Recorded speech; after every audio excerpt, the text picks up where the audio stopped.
Racing!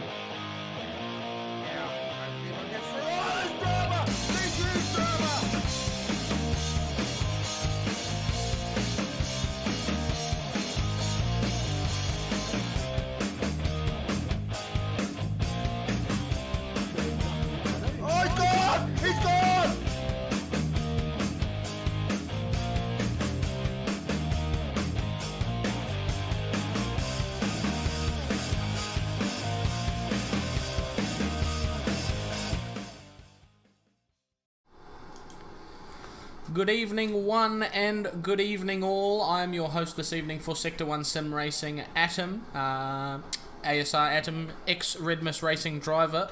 Tonight, the Sector 1 Travelling Circus has laid us in Spain at Barcelona.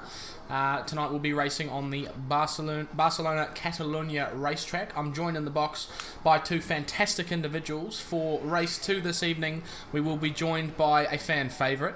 It is Sean Ghost Muller. How are you doing, Sean? Very well, thank you. Welcome to España. I hope we've brushed up on our Spanish tonight, lads. That was a line from a Fast and a Furious movie, anyway, by the way. No, looking forward to tonight. Should be an absolute ripping night. This track's going to be a bit tough on the old Porsches, so looking forward to seeing how the Group A Supercup boys go. Most certainly, yep. It's one of those tracks, you either love it or you hate it. So for race 1 this evening, the Sector 1 Challenge is being hosted and commentated on by our very own Stickers, new team owner for this season of Lightning Motorsport. How you doing, mate? Good, buddy. How are you? I'm fantastic. I'm excited. Been a while since we've had you in the box, I think. I have been. It's been a while, but I'm getting a bit rusty, but I'm working out how we do it again. But yeah, no, looking forward to this. Been doing a bit of practice with some of the boys during the week, and yeah, medium tyres, penalty zones are pretty prolific, so easy to get it all wrong and ruin your race. So pit strategy will be interesting to see what everyone does. One stop seems to be the favoured, but we'll see if someone's game enough to pull out a 2. But yeah, can't wait to get into it. It's big talking point this season as the strategies. There's been very close calls between the 1 and the 2 stops already this season, and it looks like we're expecting to see more of the same tonight. And like you say, with the penalty zones, big long straight on this track where they will be serving it. And speaking of, let's take a look now at our track map we've got here on screen for you all. So Barcelona Catalunya in Spain, a 4.65 kilometre track with 16 corners. We're racing early hours of the morning here in sunny Spain. We're up for a 10-minute qualifying session for the drivers tonight, and the final race will be 40 minutes. Soft and medium racing tyres for our drivers to contend with tonight, and they must use both for a minimum of 1 lap. And as we were saying before about strategy, looks like they're leaning towards the one-stop, Stickers. So far, yeah, I've got a few guys that are doing a bit of back-to-back testing during the week. Not a lot in it with a clear run, but yeah, long pit lane here, about 30-odd seconds, so you kill a lot of time sitting still, which takes a lot of time to catch up, and all good if you've got clear track and no one obstructing you, but in the cut and thrust of racing, I still think one stop will be the way to go. Yeah, and it could be very interesting on the opening lap as well. It's a very long run down from the starting line all the way to turn 1. We could see some moves being made very early on if anyone wants to get their way up the grid after a perhaps dodgy qualifying or a grid place penalty, perhaps. Do we have any of those this evening? Sorry, say that again. You've got any what? Grid place penalties. Yes, Carbon Boy, sorry. Yes, he's got a 2 grid place penalty, so we'll be doing a red flag after the qualifying to reset the grid, and he's the only one, so Carbon Boy will be copping a 2-place penalty from a discretion last week. Have you seen any standout drivers in the warm-up and practice sessions this evening? Yeah, there's the usual suspects. Bad Doc seems to be straight up there. He got in fairly late, but still on the pace with his sidekick, Mr. Bumcrack. He's also up there. My 2 boys are up there somewhere. They seem to be competitive. Young Wakey's fast. Daz is fast. So yeah, no, some some competitive guys out there right through the field. So it'll be interesting to see how we go. Yep, teams to watch tonight and in the challenge for the entire season so far seem to have been the Ragged Edge cars and the new Lightning Motorsport cars. So should make for an exciting one, and the Teams Championship is still all to play for, of course. So shall we get qualifying underway for these guys then? Let's do exactly that, eh? So I'll just let the boys know that we're going to get them going. Pretty sure they're all keen to go. Some guys have been doing long runs on mediums. Some guys have been doing short stints on soft stints. So everyone's been trying different things. So let's get it going. Yeah, I'd be very interested. Oh, yep. Sorry, guys. Sorry, I was going to say, while that's going, just a big hello to Tails, Womble, Mr. Aaron Power, Mr. Crazy One, Dadson, the Plumber. Hope you all are having a wonderful evening. Be sure to smash that like button. Also, like and subscribe if you have not subscribed to Sector 1. And if you do want to join us, come join us racing. Join our fantastic Discord. You find that in the link in the description, of course. All of that lovely sounding YouTube garble, as we all are very much used to. So we'll jump over to the race screen now, challenge race, as the drivers head out on track for the first time. And I believe, if I'm not mistaken, are we running the same rules as last week? So you have to start qualifying on the same tyre you plan on starting the race? Pretty much, yeah. So you're whatever you set the car to in your settings. If you've got it on medium, even though you might come in and change to soft, it'll automatically default back to it for the start of the race. So there's some guys that are rolling out on mediums here now, and they may set a banker, or they'll probably come straight in and change over to the softs to get a good quality time. No, good. Yep. So, yep. Yeah, they're. I did see a few cars on the medium tyres in the pit lane there, so it looks like a couple of guys opting for that. It seemed to be the ideal strategy at Willow Springs the previous round, so might be interesting to see what the guys do here. Yeah, a few guys I know have backed it. I would have thought the soft on the light fuel on the way home would definitely be an advantage, but we'll see. There's always someone who want to pull one out of the bag, something different. So we'll see what sort of strategy plays out. Yeah, generally across the GT Sport gameplay, it tends to be the ideal strategy, especially in a situation like this where you're running a medium stint and a soft stint, both are at full length, that you run the soft stint second, so you're making use of a much lighter car for your stint. So that tends to be the way to go, although a lot of drivers going against the mould for that one. So the first car, I was going to say he was going to set a flying lap, but no, it's Carbon Boy, so he's intending to start on the mediums, which is to be expected considering his grid place penalty. Mr. Bumcrack for Ragged Edge, one of the cars to watch this evening, as we were discussing before, leads the way on the first of the flying laps, followed by Young Wakey. Yep, Young Wakey's also on softs, so so is honorably airborne in third. So Evo is the first of the medium runners. He's going to set a banker on his medium tyres, or at least get a time in the book while they're nice and fresh, and then he'll come in and chuck some softs on. Fair enough, I suppose. An interesting strategy. So honourably airborne, our token New Zealand driver for this evening. So he's one of yours, is he, Stickers? Airbnb's one of mine, yes. He's done pretty well. He had a bit of a nightmare last week at Willow. He was no orphan there. We all had our time on and off the track. He'd have one he'd rather forget. Doesn't get a lot of chance to do a lot of practice these days, so he's always seems to be coming from a fair way back. So we'll see how he goes. He always seems to manage to find the pace somewhere along the line. But this is a difficult track to just jump in and be on the pace. It's very technical.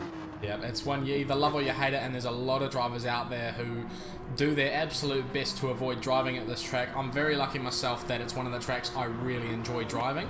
So as he offers a tow there to his teammate Evil Evo into the 10th corner there on track, rather.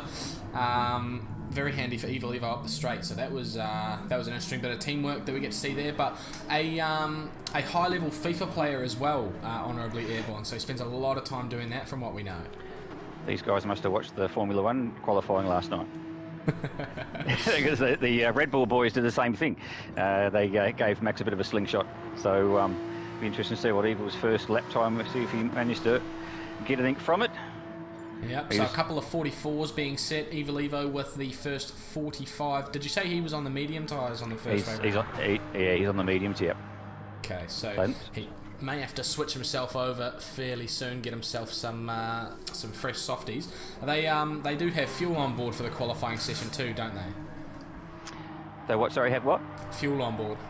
Oh yeah, absolutely, yeah. So they're all trying to burn a bit of that off. But the fuel burn's not that high, so we're only at ×3, so hard to sort of burn it off. But I mean, he'll burn off as much as he can on this in lap, and before he puts on some stickies, and away he goes.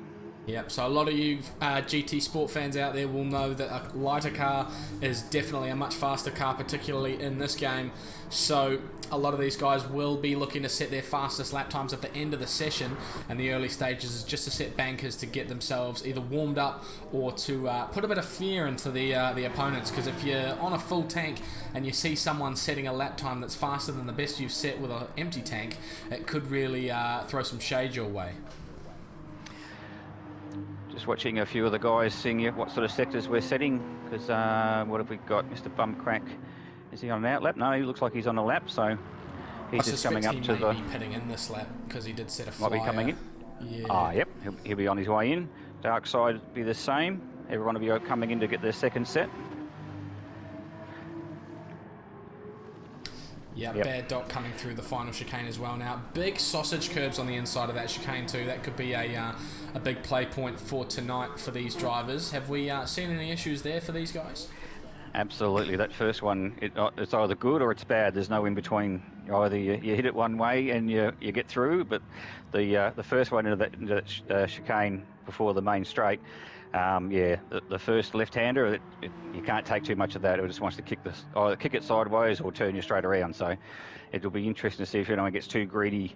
The second one, you can pretty much run over the top of coming onto the straight, but the first one will bite you if you try to get too greedy. Yeah, and the track limits can really mess you around a little bit of that chicane as well. I know what you mean about the second sausage. It's a lot smaller, so you can straddle it with the car, but you got a really big one on the left-hander that you'll see from some of these drivers. We might, in fact, jump on board with young Wakey here as he heads around. So he's on a flying lap, I presume. Young Wakey, let me find him. No. Yes, he's on a flyer, but I reckon he might be coming in because his tyres have done a bit. So I'd say he's half a second down on his best time. So I reckon he'll be in this in lap to get a fresh set of boots and have one more crack at it. All right, well, we'll stay on board with them on the way round in any case, because this will give everyone watching at home a great opportunity to see what it's like heading through this chicane. It won't necessarily be representative of how fast they're doing it normally, as he takes out a braking marker there. So completely avoids that sausage on the inside and puts two wheels on it on the right-hander there as well. So that gives you an idea of the size of these sausage curbs at that chicane. So very dangerous and could really mess up your lap if you don't get them right. You have to absolutely nail them if you want to set a good time there. So as we follow the Bad Doc around, so Bad Doc and Mr. Bumcrack, of course, the two Ragged Edge cars, currently locking out the front row here. As we've seen very rarely in the Formula One season this year. It's been very much occupied by two different manufacturers or two different teams. So good to see Sector 1 following previous seasons where we've seen front row lockouts on a regular basis, and the Ragged Edge cars looking very, very fast this season, particularly Mr. Bumcrack and Bad Doc. Excellent. As I say that, honourably airborne, jumps the pair of them, puts himself up onto provisional pole by 0.03 of a second with a 44 flat. So are we expecting to see any 43-second times there, Stickers? Oh, absolutely. If that's we're almost there now, so I wouldn't mind betting someone will jump into the 43s. So Plummer's on a good lap, and so is Bad Doc, but Bad Doc's got a bit of traffic in front of him, which could be good or bad.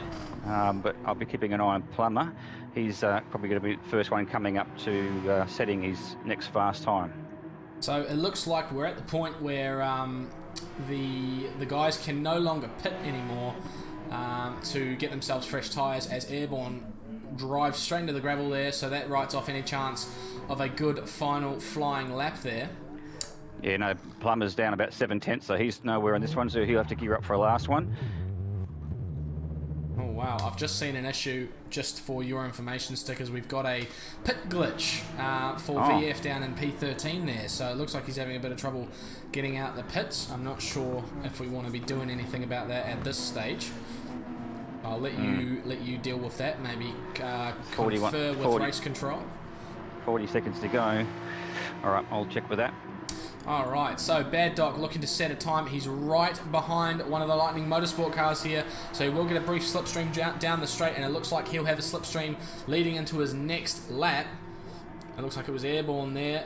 Evil Evo sets a time. Sorry, it was Evil Evo who set that time and pulled off to the side there to allow him through. Shinobi now with a 45.2 pops up to 8th place there. So all of these guys get one more lap. A couple of them are riding them off early there, not wanting to give a slipstream to their rivals. So, honourably Airborne, first across the line, take the checkered flag with provisional pole. He will not do better today than a 44 flat. Mr. Bumcrack still on a flying lap. Bad Dog also on a flying lap now as well. Daz 930, another one who was pegged to be one of the quick guys on track, coming through to the middle sector. Will he be able to improve his lap as we continue on? Young Wakey as well is very close to the Ragged Edge car in front of him. That could be very beneficial for him here with a slipstream down the back straight here into the hairpin. EBMS Mitch up in P6, so he's finished for this session, so he will go no better than P6 today. Mr. Bumcrack coming through. Yeah, he's half a second down, so and Bad Doc is nearly 2 tenths down on his best lap, so not too many looking like they're going to improve here. What about Daz? Is he looking alright through the middle sector there? Daz, I've missed his last bit times, so unfortunately, so we won't know until he crosses the line now. So we'll have a look, see. Keep your eyes out for any times being set as they come through the last chicane for the final time. Young Wakey goes to P3. A fantastic lap from Young Wakey there. Daz could improve here, we don't know. He has got himself a penalty, a track cut by the look of things, so that lap will be no better than his best. As we see more drivers come across the line.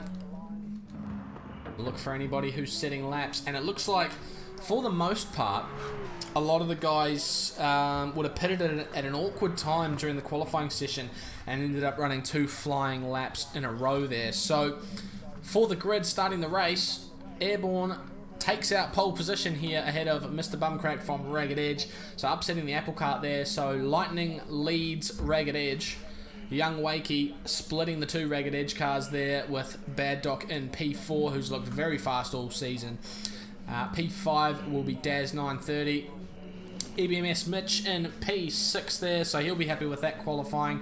And Evil Evo and Carbon Boy take out the 4th row there. Carbon Boy, of course, does get himself a 2 grid place penalty, so the race will be red flagged here for the grid to be reset, so allow us a little time to get everything organised for the drivers. So Stickers, did that qualifying go the way you were expecting? more or less. I mean, I thought the Bad Doc probably would have may have put one in to get up the top, but it's all the usual suspects up the front. Evil probably be a bit disappointed where he's going to start with the times he was doing during the week. He's been a bit bad on that, so he'll be down on himself, but it's a long race and anything can happen. So we've also got guys starting on different strategies still yet too, so we'll see. We'll red flag this and we'll get them set for the race. I'm very excited for this race. I feel like any one of the top 5 could win it. It's so very close on pace between a lot of these guys, so I think there's a lot to play for here, and teams' points will be out in force for a lot of the guys. Lightning Motorsport and Ragged Edge will be looking to scoop a fair chunk this evening, so should be really good for both teams, I think.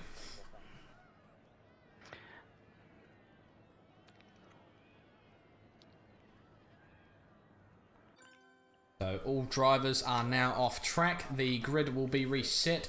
I presume we'll run a reset of some kind for VF as well, who has exited the lobby for now because of his pit glitch, but we'll hope to get him back and onto the back row for the race this evening. So do we only have 13 drivers for this one tonight? We do, yes. Unfortunately, Grassy couldn't join us, so and we didn't get a chance to. We did have Filthy coming in to replace him, but unfortunately then he got called out at the last minute for work duty. So, yeah, so we're down to 13. Okay, so slightly smaller grid than normal, but 13's plenty to make a race of it for sure. So I'm pretty hyped for this one. I think we know VF's a very quick driver and would probably be qualifying up towards the upper end of the mid-pack somewhere generally in a lobby like this, so it might be exciting to watch him make an ascension of some kind from the back. Yeah, unfortunately, by the time I noticed that, it was probably a bit late, so I'm not sure how long he was stuck in the pit. So, but yeah, I didn't notice it till late. I'm sorry, but yeah, he'll be determined to get through the grid. I'll just wait for these guys to enter, and then I'll be able to set the grid. No, I saw him on the track map at some point, and I saw the arrow. I thought someone had spun out on the home straight or something, or was waiting so they didn't give a slipstream to someone. But when I did eventually check, I saw an Aussie Hampton car doing burnouts in the pits, channeling his inner Australian and smoking it up big time. Yeah. No, it's not much fun. Old GT doing its tricks, unfortunately. So. Well, I'll tell you what, it's been a while since we've had a glitch like that, to be fair, that's seriously affected the night. So I think we should count ourselves pretty lucky that we've come this far into the season, and I think last season we had very little issue as well with glitches like that. So it's been pretty good across the board in recent times. So a glitch like that popping up now, I think we can accept that and say we'll let PD off with a warning this time. So for those of you who have just joined us, we've just been through the qualifying session. Honourably Airborne did take out provisional pole. If you're new to the channel here, please make sure you drop a subscription down below and join the Discord in the description. And like the stream if you enjoy what you're seeing, although the action is yet to come. So if you have to hold off your like for now, I'll forgive you, I suppose. But we'll be getting into it very shortly. The host is setting the grid as we speak. And we should be down for some racing action very, very soon. So some interesting stuff in that qualifying session, and a very tight field at the top end. Should make for a very, very good race this evening.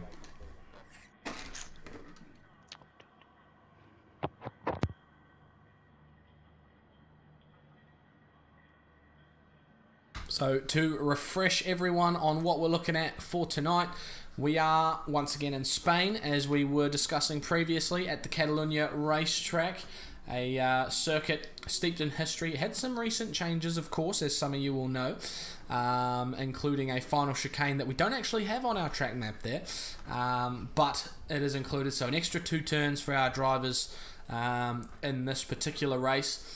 4.65 kilometers in length with now 18 corners. And we've been through the 10-minute qualifying session. We've got a 40-minute race coming up.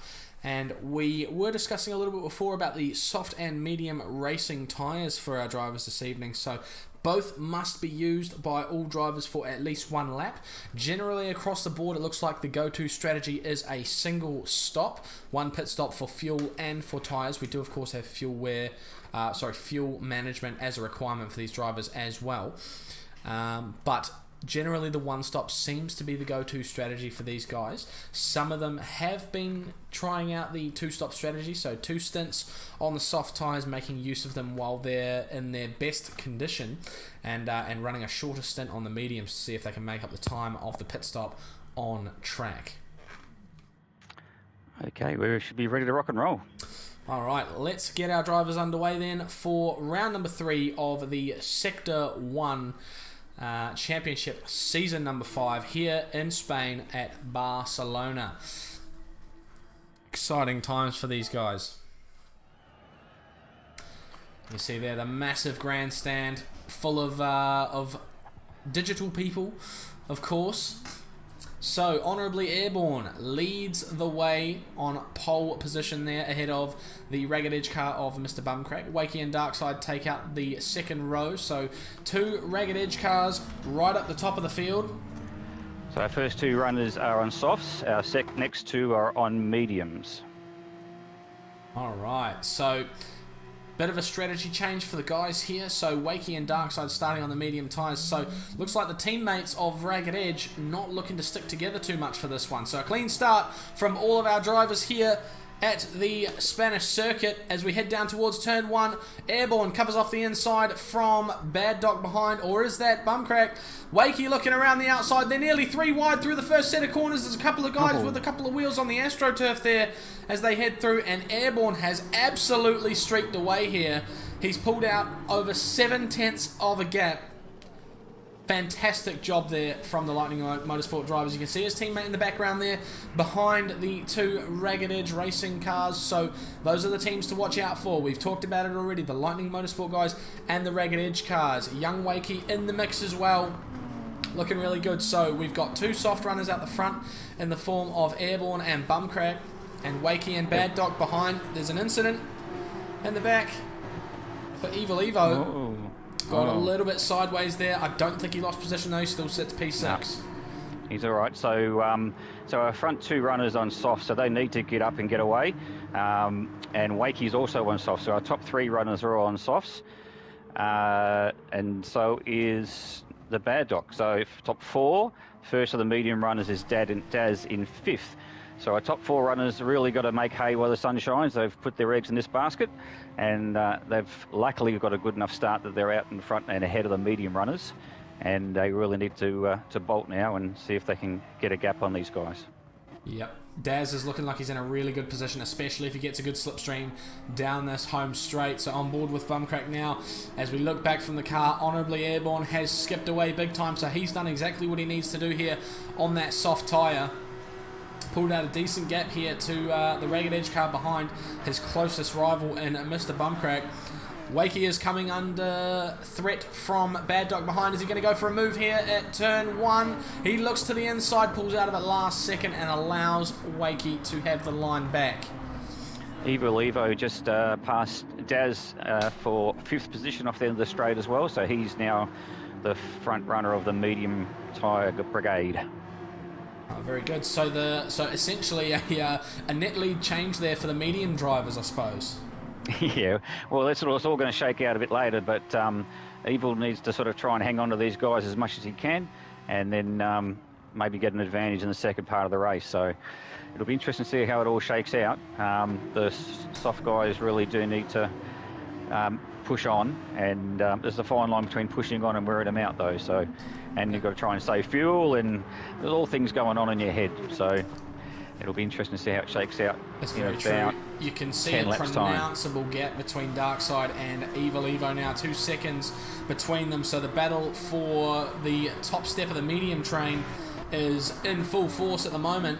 And we'll have a look now at the overtake on the home straight here between Daz and Evil Evo. Up the inside, they were level on the way in to the first corner, but Evil Evo just had that little bit of extra grunt to him and made sure he got that move done. So a great pass there. So we jump back up to our second place driver at the moment, the Ragged Edge car of Mr. Bumcrack. So the top 4 have most certainly skipped away. Bad Dog and Wakey are still looking like they might be exchanging positions in the early stages, unless we're seeing a tactical fuel save here from the Ragged Edge car. So he looks like he's not gaining too much in slipstream, which could exclusively be down to a fuel save. I say that, though, as he looks to the inside, and Wakey shuts the door on him. Very aggressive, chopping off of the nose there for the young driver, and someone who's really come a long way since their debut in Sector 1. He was a Community Series driver last season. Stepped in, and I do recall his first race he was really struggling with the new stuff going on. As Darkside looks to the outside of him there, he's going to turn into the inside for the left-hander upcoming. Is Bad Dog going to get the move done? The Ragged Edge car goes through into the podium position. The positions exchange for 3rd and 4th there, so that'll really help the Ragged Edge team there. That was a great move. Hanging around the outside, knew the next corner would be a left-hander, and if you could just hang in there, and did it really well. I was too busy talking about Wakey and his meteoric rise to Sector 1 stardom, fighting it out with some of the best drivers in the series right now. After really struggling in the early stages of the Community Series, it just shows if there was a Most Improved award, I'd definitely be giving that to him. yeah, the exuberance of youth as well. He's only a young fella, so he's been chucked in the deep end, and he's doing very well, very well. Yep, second in a pairing of father-son in the Sector 1 series. We've also got another pairing in Excalibur and the Moth. Wacky here, or Young Wakey as we now call him, the younger of Old Wakey, who competes in the Supercup. So you may see him later tonight. I'm not sure if he's in Group A this week, but perhaps we'll be seeing him make an appearance as well. Good old dice down towards the 8th, 7th, 8th and 9th. We've got Jim Bob, Gurr and Carbon Boy having a good tussle, all dragging each other down the straight. Jim Bob's got the better of those guys. Whoop, Gurr's braked himself a little bit there. But these guys are all on the mediums. So we're starting to see, after, what are we on the 4th lap now, a little bit of fuel saving and who's doing what. So Airbnb's probably chewing through a bit more. He's almost just over a quarter of a tank, whereas the Plumber's got a bit more fuel than him, and Bad Doc's got a bit more fuel than him. So the two Ragged Edge boys are doing well on the fuel save, as well as keeping up the pace. Well, this is fantastic from Airborne, because we just had up on screen his previous lap was a 44.8, and I believe that's actually faster than the fastest qualifying time of some of the guys on track right now. So looking really quick out there, and he's maintaining that lead. In fact, he's extended it out to nearly 2 seconds over Mr. Bumcrack behind. So a dominant performance so far from the Kiwi driver. Yep, he's just going to probably just pay a bit for it in fuel. That's all. You go fast, you burn fuel. So he'll once he gets his bit of a lead, he might want to back it off a little bit just to save a little bit of fuel. Otherwise, he'll be sitting longer in the pits and doing some of his good work. Yep. It's swings and roundabouts for this one, of course, as we know. So I've lost someone here. Where are we? Carbon Boy has had a bit of an incident, and we've missed it, unfortunately. He's now down in P13. Did you have an eye on his start? Because of course he served the grid place penalty. No, he was just up with Gurr and Jim Bob in that tussle. So where's Jim Bob's there and Gurr's sort of fallen back, so maybe he and Gurr had a bit of a coming together, and because Jim Bob's skipped clear of Gurr by a fair whack, and those three were nose to tail last time we looked down the straight, so maybe there was a bit of a coming together with Gurr and Carbon Boy. Yeah, I think it's happened quite recently, because he started... whereabouts was he? He qualified 8th, so he started 10th. Okay, so he was about where he qualified at the time of the incident. So he'll be ruining what was, I suppose. But there's plenty of time to go, of course. They're not even a quarter of the way through the race as of yet, so he can still make something of this, I'm sure. Yeah, no, he'll be dark though. He was halfway out through the field, and now he's the best part of 20 seconds off the lead and 2.5 seconds behind the good doc in 12th. So still got some work to do, but he'll put his head down, no doubt. He is behind soft runners who are leading, of course, as well. So that gap is only temporary, of course. So, but yeah, I know what you mean. It'll be a bit draining to look up and see a big time gap like that all the way up towards the leaders. But yeah, we got a mention in chat here. 11 years old is young Wakey, although in the internet space we're all 18, of course. But just for everyone's information, that is fantastic to see him performing at this level at that age. So a talent for the future, and that's for sure. Yeah, well, I call him Young Wakey for a reason, obviously. So most definitely. So we're seeing it now. The two Ragged Edge cars are together on track and within slipstream range of each other. So we may expect to see some teamwork from these guys. Although I think it was the Red Mist cars that had a bit of position exchanging last week, or week before rather, at Willow Springs. Will we see some bump drafting and teamwork from these guys here on the Spanish circuit? Well, anything's possible. I reckon they need to work together, because now's not the time to be arguing over place. Although if the bad doc thinks he's faster than his teammate, then his teammate probably could. No point holding him up at this stage.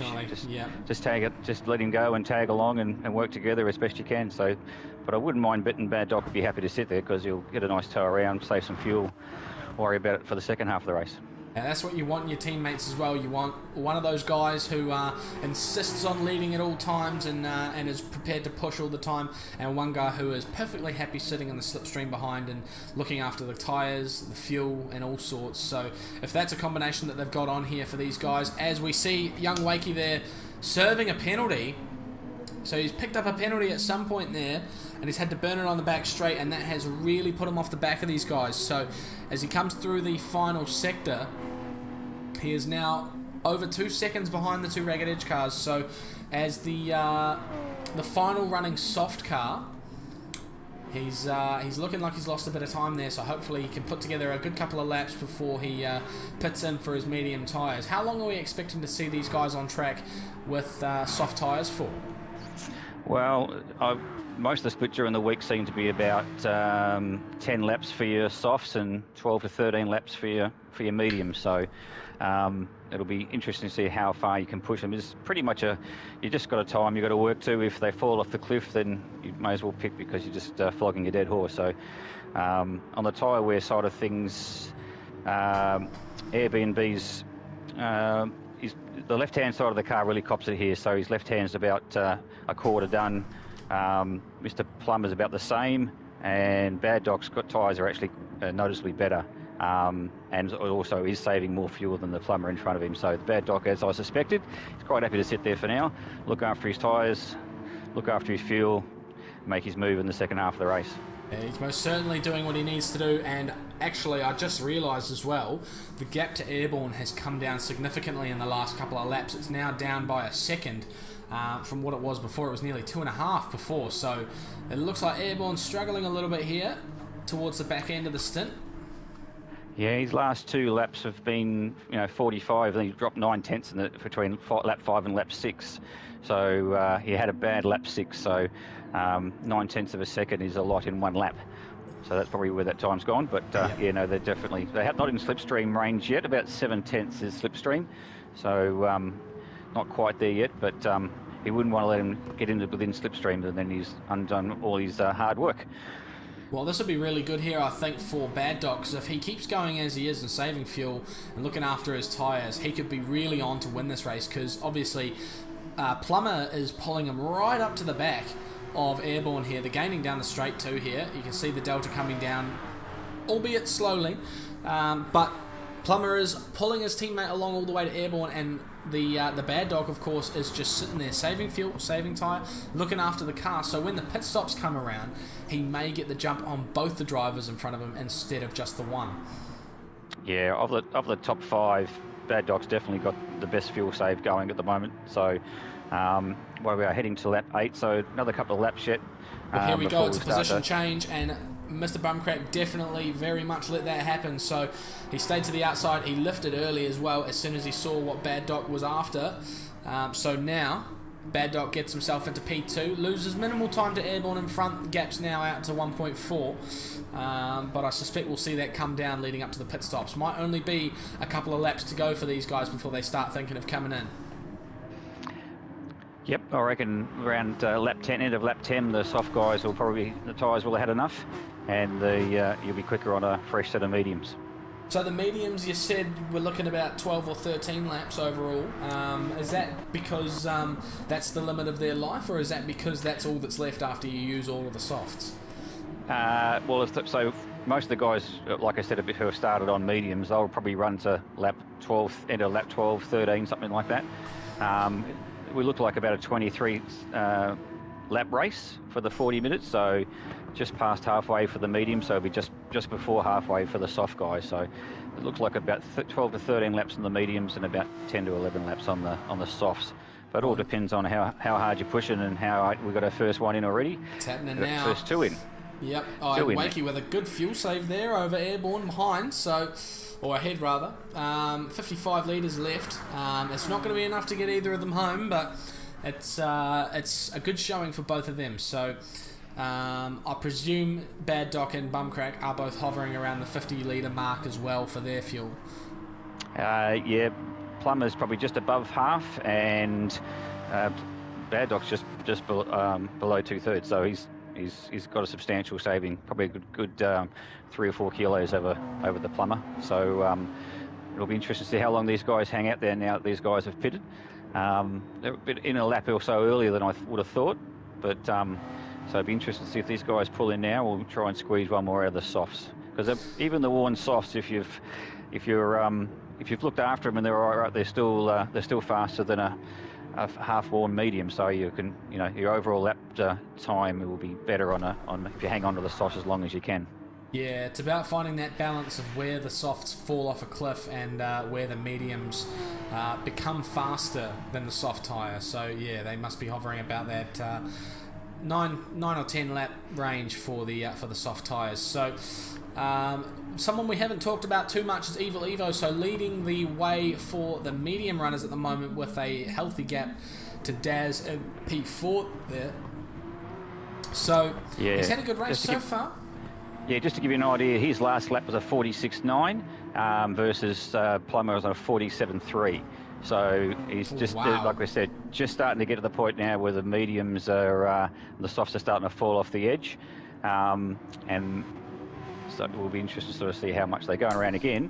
So I reckon this would probably be their last lap on the softs before they'll have to come in and change over. So this puts Airborne on a 2-lap undercut. So do we think that the mediums are going to be fast enough to maintain that track position when he comes out? Well, he stayed a bit longer with his fuel as well, so he didn't do as good a fuel burn. Wakey did okay. So Wakey has probably obviously jumped him. Let's have a look here.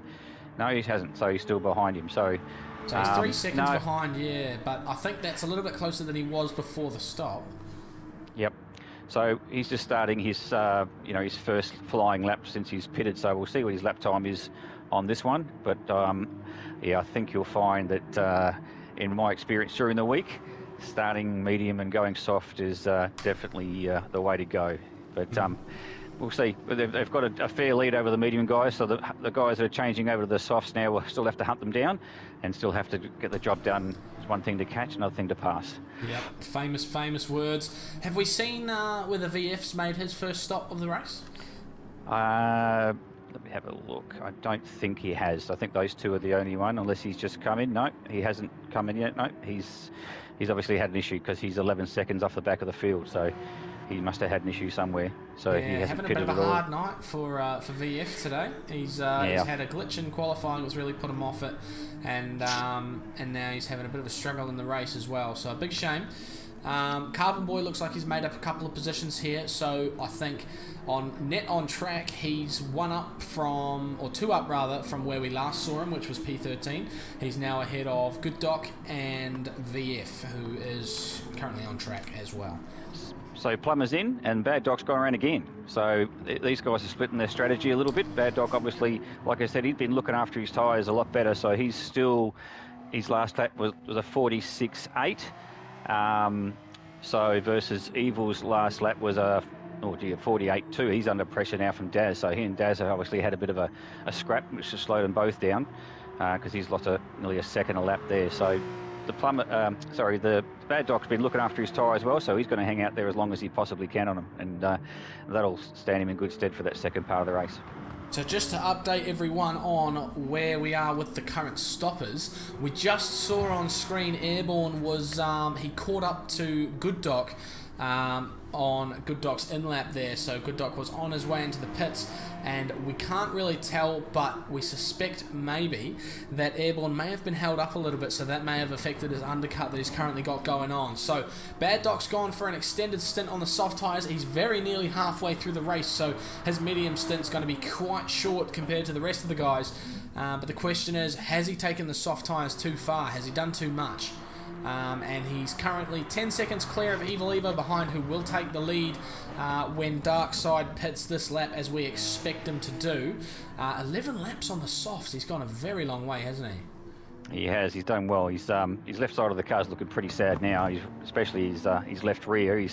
tiptoeing around these last couple of corners. So let's see, he's coming in into now. the pits he goes. So Yep. we jump on with who we believe to be our net leader at the moment. Honourably Airborne leads Wakey by 2.2 seconds. So the gap has come down a little bit. I think it was 3 seconds last time we checked. So been a bit of a disparity between the two drivers just since they've changed tyres. Oh. And Mr. Bumcrack has not got the jump on either of them here. He's actually fallen behind young Wakey by 2 seconds himself. So it's spiced things up a little bit, the pit stops have.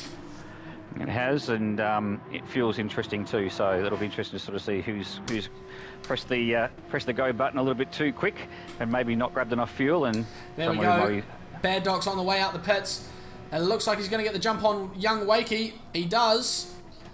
Just about, as you see young Wakey charging down the main straight there.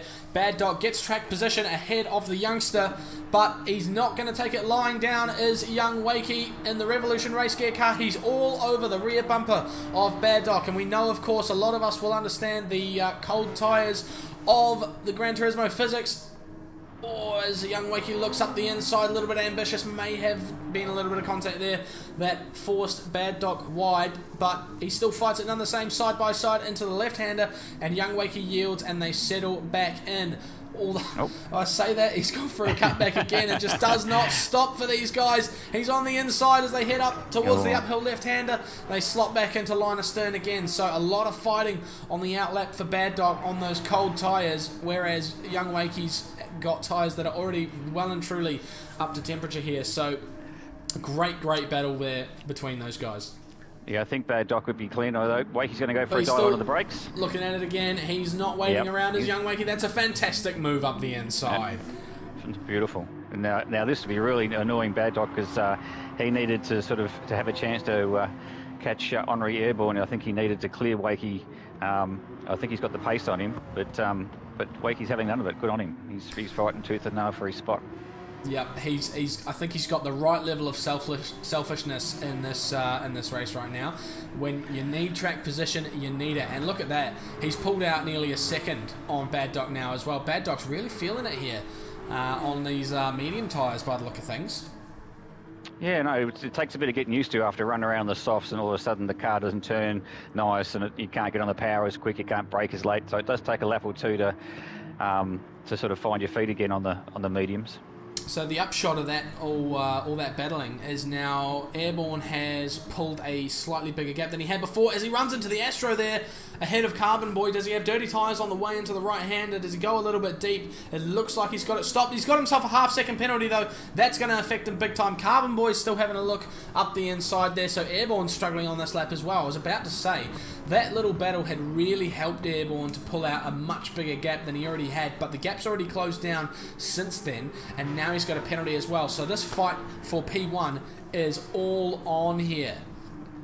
Yep, and he's going to have to burn that penalty coming up down this back straight after this right-hander. He's going to have to pull over and burn that penalty, which I reckon that'll almost give Wakey the official lead of the race. Here he goes. Yep, here we go. Wakey goes through. That's it. It's all said and done. Airborne drops down. Bad Doc's going to look for it, but he's not quite close enough as he sneaks up the inside there. Airborne leaves the door wide open, and Carbon Boy, wow, Wakey just went straight past Carbon Boy there. I don't know if there was a sideways moment there for the Tamar car driver, but the upshot is Wakey is now in P4 and what we believe to be net race lead. What a drive from the young driver. So Carbon Boy's riding shotgun for a bit when he's pulling in the pits. Okay, so he's pulling in, so that frees up our top four really. We're all on the main straight within, what have we got? Plumbers only a couple of seconds behind the effective leader. So Shanubi's still out doing his thing on the mediums. He's still out doing a long first stint. He's going to be interesting to see how he plows through back to the field once he changes over to the softs. But it might be a little bit too long. But we'll see how that. Evil Evo is the first of the mediums that changed over to the softs, and he's 8 seconds behind the plumber and a good second a lap faster. So it'll be touch and go towards the end. Depends how much these front guys start fighting amongst themselves. And they are now as well. Airborne and Bad Doc are going at it tooth and nail. Bad Dog, I think he can sense that he's faster than the Lightning driver, and he's got his teammate right behind him as well, so they'll be in the voice chat at the moment, pushing each other along there, and I'm sure Bumcrack's screaming at Bad Dog right now, get past him, we got to get by him, because Wakey is getting away. It's a massive gap now.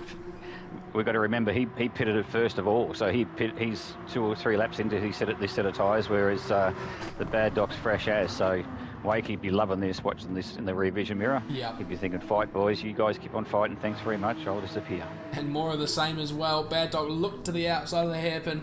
Not really a place where it's normal to get a move like that done, but he tried it anyway. And came pretty close, but Airborne maintains that current P3 on track for now, and we'll see Shinobi pit in very shortly, I suspect. There he is, into the pits now. Yep, so the last of the opening medium runners in for his stop, see where he shakes out. So, what about fuel for our top 4 drivers? Who's looking like they're in the best spot right now? So they're all pretty even, actually. All pretty much right on and or just under half a tank. Probably the Plumber's just a smidge above, and the Bad Dog, Honorary Airborne just below, and Wakey is pretty much spot on. So they're all very, very close on fuel. Now, hang on, this is interesting. Wakey's still on softs. It's showing on my screen. Okay. So he started on softs. He started on soft and he's gone to soft, so he's doing a 3-stop. Okay. Sorry, a 2-stop. He's doing a 2-stop. So he has to go. No wonder he's pulling away from everybody so fast. He didn't change to mediums at all. So I hope that's a plan and not a mistake. Yeah, it does explain his aggression in the early stages of the stint as well. So that could be the experience creeping in for the young driver currently leading the way. Perhaps miscalculating on his strategy, or a simple misclick. We've seen some of the best drivers make a mistake like that where they select the wrong tyres, so it could be a case of incorrect tyre choice there for the Revolution race gear driver. Possibly. Like I said, there's a few guys that have done some back-to-back testing during the week, and there wasn't a huge amount of difference in overall race time between the 2 strategies, but once you take race mistakes and tussles with other drivers into account, then I think the gap between the 1 and 2 stops really starts to open up. Yeah, and I think if you are doing a 2-stop, you probably want to cut your soft stint a little bit shorter, just to make sure you're getting the full life out of the tyres and then getting rid of them before they start deteriorating. So we're looking on at the main straight now. Airborne goes defensive against Bad Dog behind, looks to the outside for turn 1. He's got his teammate following close behind here, but he can't quite get close enough. Looks to hold it there and retain the inside for the left-hander, and Airborne chops the nose off. There's contact on the rear quarter panel. I think he's very lucky not to have spun there. But Airborne maintains position in P2. So now nearly a 4-second gap to Wakey. And what do we think he needs to get himself to make it home? Oh, well, a long way. I don't think he can't. It must have been a mistake. Like you said, if he was going to do a 2-stop, he would have made his first in on softs a lot shorter. So he didn't have to. He would have done 5-6 laps and then changed them. Because there's no way to have to push him all the way to 10 or 11. So I think you'll find it's a blue on his part. So he's just got to do as best he can now and get out as far as he can. But I tell you what, if you look just behind these guys battling for second, third, and fourth, there's another green and black machine coming up rather fast.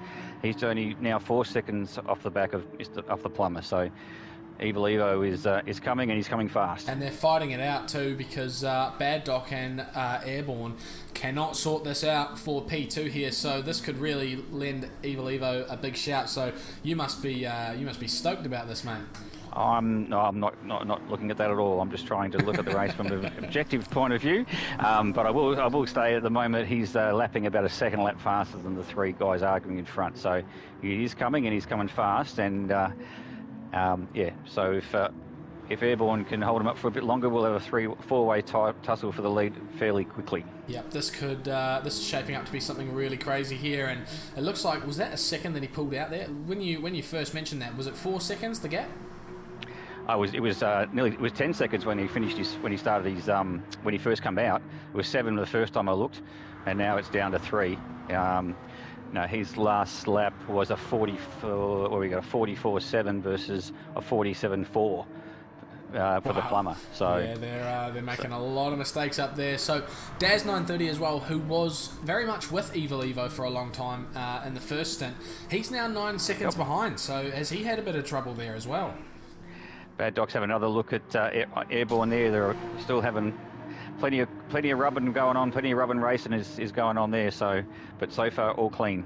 Everyone's got through. So, but he's Morse coding on the back bumper of that Lightning Motorsport Porsche, letting him know he's there. But so far, Airborne hasn't cracked. Yep, he's absolutely soaking up this pressure like a sponge right now, doing a fantastic job to maintain position there, and looks like we're going to have to call this the net lead now, this P2 here.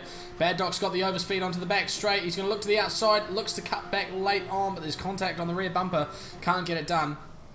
Airborne goes for late brake and hold it around the outside of the Bad Doc, and it looks like Bad Doc's going to get the position. So Airborne falls behind to P3 there, and now becomes the meat in a ragged edge sandwich.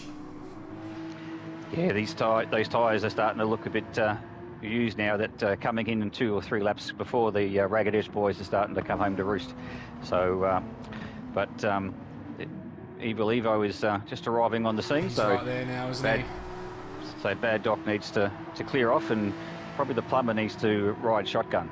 And it looks like Bad Doc has had an excellent run out of the final sector there as well. So he has cleared off a little bit, and there's a bit of contact there between Mr. Bumcrack and Airborne for P3, and Airborne makes it stick, keeps himself up there in the podium places for now, and that's brought Evil Evo right into it. He is now well and truly in this fight, and on the better tyres as well. What's his tyre wear look like compared to the guys he's racing? Airborne? No, Evil Evo, who's going for a move right now. Yep, up the inside of he's pretty much equal sort of tyre wear with the medium guys. So equal tyre wear on a tyre that's a second lap faster. It's only a matter of time, you would think. But you know, one thing to catch, another thing to pass. So yep, and the plumber's no fool. He's making him work for it. He's a good racer. Yeah, absolutely. Yep, he's not going to let him by nice and easy, especially seeing that he's got 2 teammates either side of him. It's going to mean a lot for the ragged edge points to finish in front of these guys. So this race is on for young and old, and this is fantastic. This is like Mercedes versus Red Bull, isn't it? It's our version of it, isn't it? Yeah, so it's good. It's good to see. Yep, so the tyre advantage with Evil Evo down in P5 starting to equalise now as the tyre wear is looking very similar across the board for these drivers, but he cannot get past Mr. Bumcrack currently. Bad Doc, who's taken what we're calling the net lead of the race, is now 2 seconds clear of Airborne, so he's done a fantastic job here. Yeah, no, he's looking good if these guys keep on fighting for himself. So there's Wake in for the pits now, so he's jumped into the pits for his last stop. So he'll be jumping on the mediums. That's going to hurt big time, isn't it?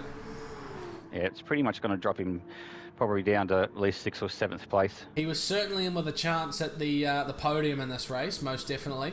As we look at a side-by-side moment here between Mr. Bumcrack on the outside of Airborne, can he maintain it for the inside of Turn 2? He can't quite do it. Airborne has figured out how to get through that first sequence of corners after heading up the inside through T1. So a great defence from Airborne there. Young Wakey comes out of the pits, P7. Is he going to get jumped by EBMS Mitch? Not quite. Manages to hold position, and he'll have fresh mediums now, so he's probably got the best car on track. So we should expect to see Wakey finishing P7, maybe even P6, if he can challenge Jim Bob towards the end of the race. Well, that's happening. Evil Evo is driven around the outside of the plumber, so he's got up into 3rd. So now it'll be interesting to sort of see whether team orders are anywhere. I'm not certainly on the phone. These guys are free to race, so these guys will work it out for themselves. So it'll be interesting whether Airbnb sort of holds him up much or whether he lets him go. He's sort of holding a defensive line so far. Yep, no, he's going to fight for it. So no, he's going to let him go. No, good move. Held the inside as well, but yeah, the team owner and race engineer has taken up part-time work as a commentator, so he's too busy for his boys. So now he's got 2.5 second gap to the Bad Doc up front. So with 6 minutes to go and probably 4 laps, or 3 laps to go after we finish this, would be lap 19. We're going to do 23. So he's got he's already dropped it by 2 or 3 tenths just in those last couple of corners. So, but Bad Doc again will be one thing to catch if he can, but another thing to pass. All right, so the battle is still on for Airborne and Bumcrack. Evil Evo's driven away from the pair of them. Bumcrack looks to the inside of Airborne at T1, can't quite get it stopped early enough. Pulls out and jumps back in the line astern. So I think this battle's going to go all the way to the line. There's 5 minutes to go for these guys. Daz is still chasing. I presume he's on the soft tyres as well there. He is, yep, and he's on good softs actually. He's looked after him really well. So he'll probably be catching these guys hand over fist as well. His last lap, let's have a look. His last lap was a 45.5 versus a 48.5. So he's pulling these guys in hand over fist. So he might be a late one for the podium on the way he's going. Yeah, a lot of strategy calls here making their way into the race here. 3.5 seconds now, the gap for Daz. If he pulls the gap down by a second a lap, he'll probably just have a chance to have a crack at P4 and P3 there in the final stages. So Airborne still ahead of Bumcrack in the final podium position. The question is, can he hold it? The other question on everyone's lips: does Evil Evo on the soft tyres have the pace to catch Bad Doc in P1? Bad Doc currently with a 1.5 second advantage, but not necessarily the tyre advantage. Well, he's dropped a second a lap in, it was 2.5 seconds when he got to second, and so it's now 1.5. So we're coming up to 2 or 3 laps to go. The softs are starting to look a bit second hand. And who we got? Evil's coming into the pits. He's going to run out of fuel. Airborne's coming in for a splash and dash. Oh no! Yep. That's absolutely ruined his race. Yep. Wow. So he's going to find himself back down with young Wakey, I imagine. Yep.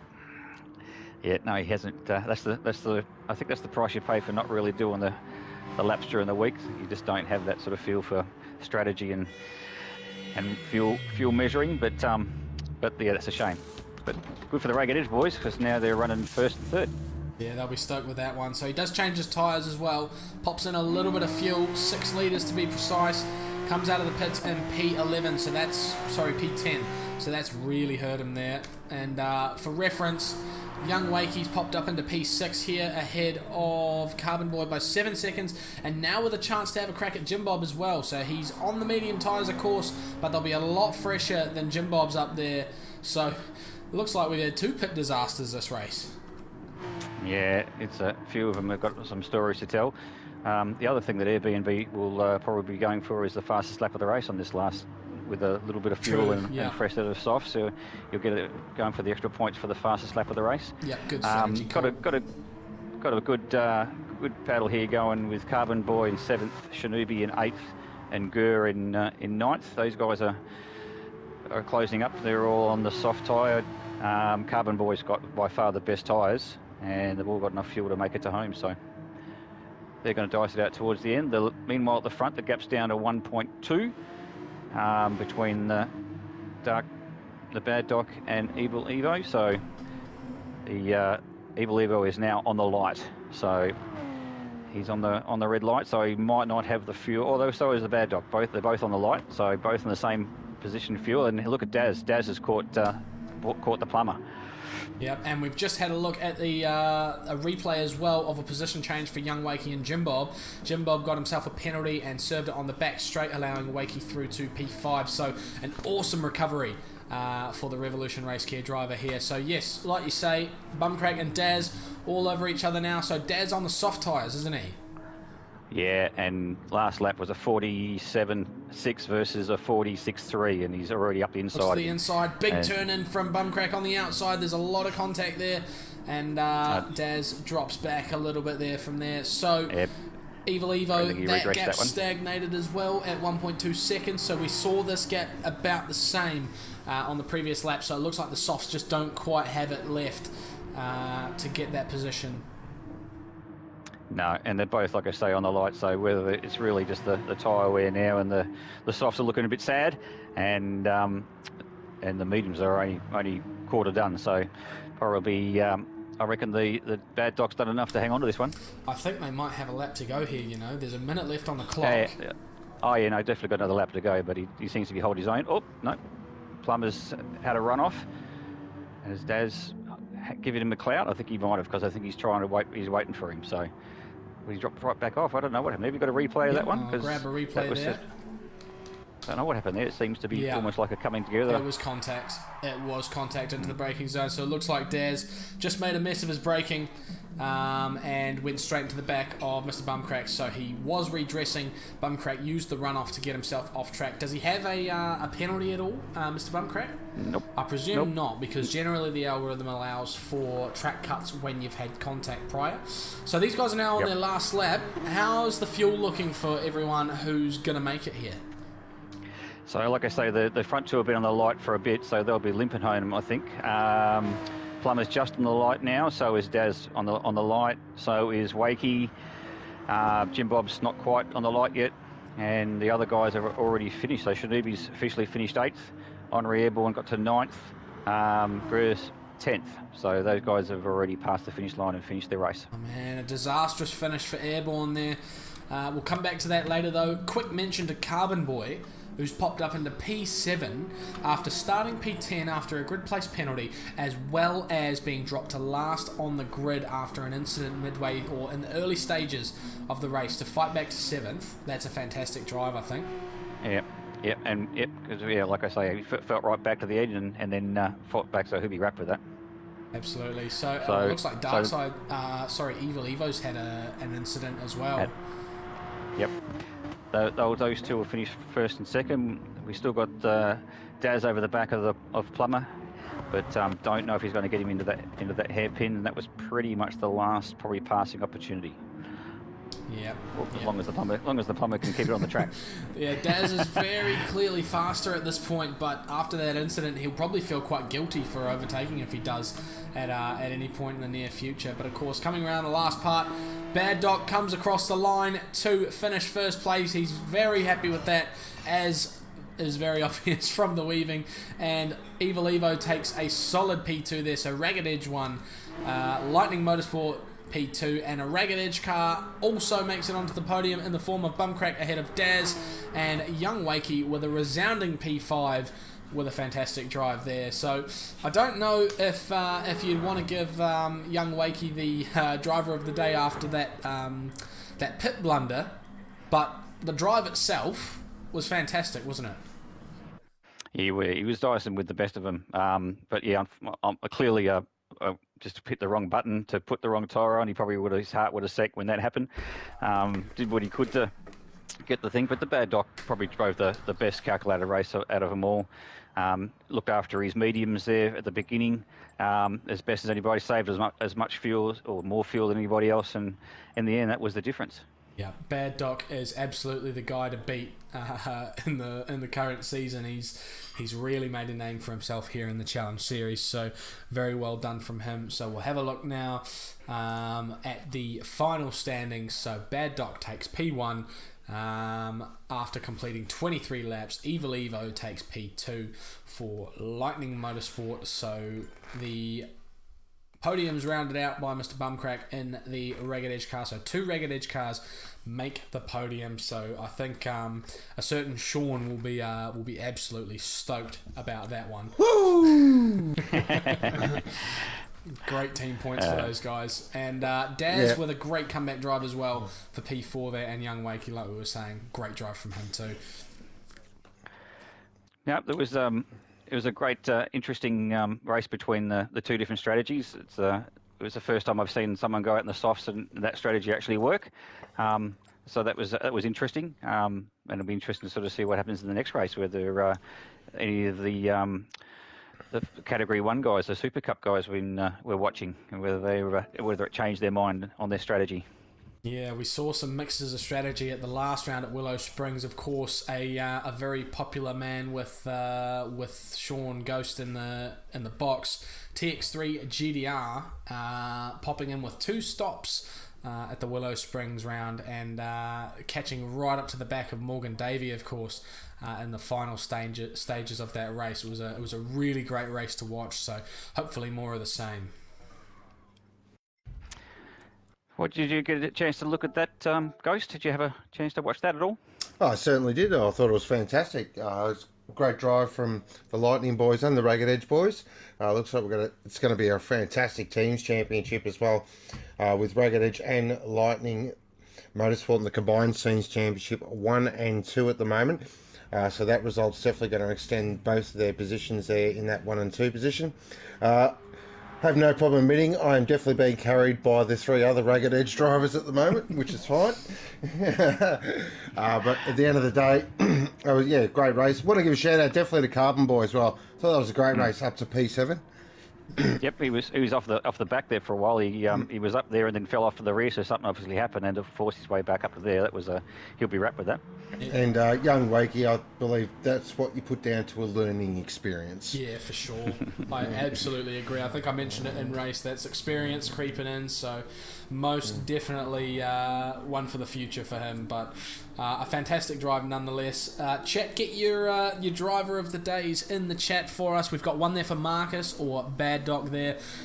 So yeah, great drive from him. I'm not a fan of giving the winner driver of the day because I think it's unfair. You got to share the love a little bit, but you can't really argue with that as well. It was a great drive from him. What do you guys think? Yeah. Look, he definitely played the best strategy.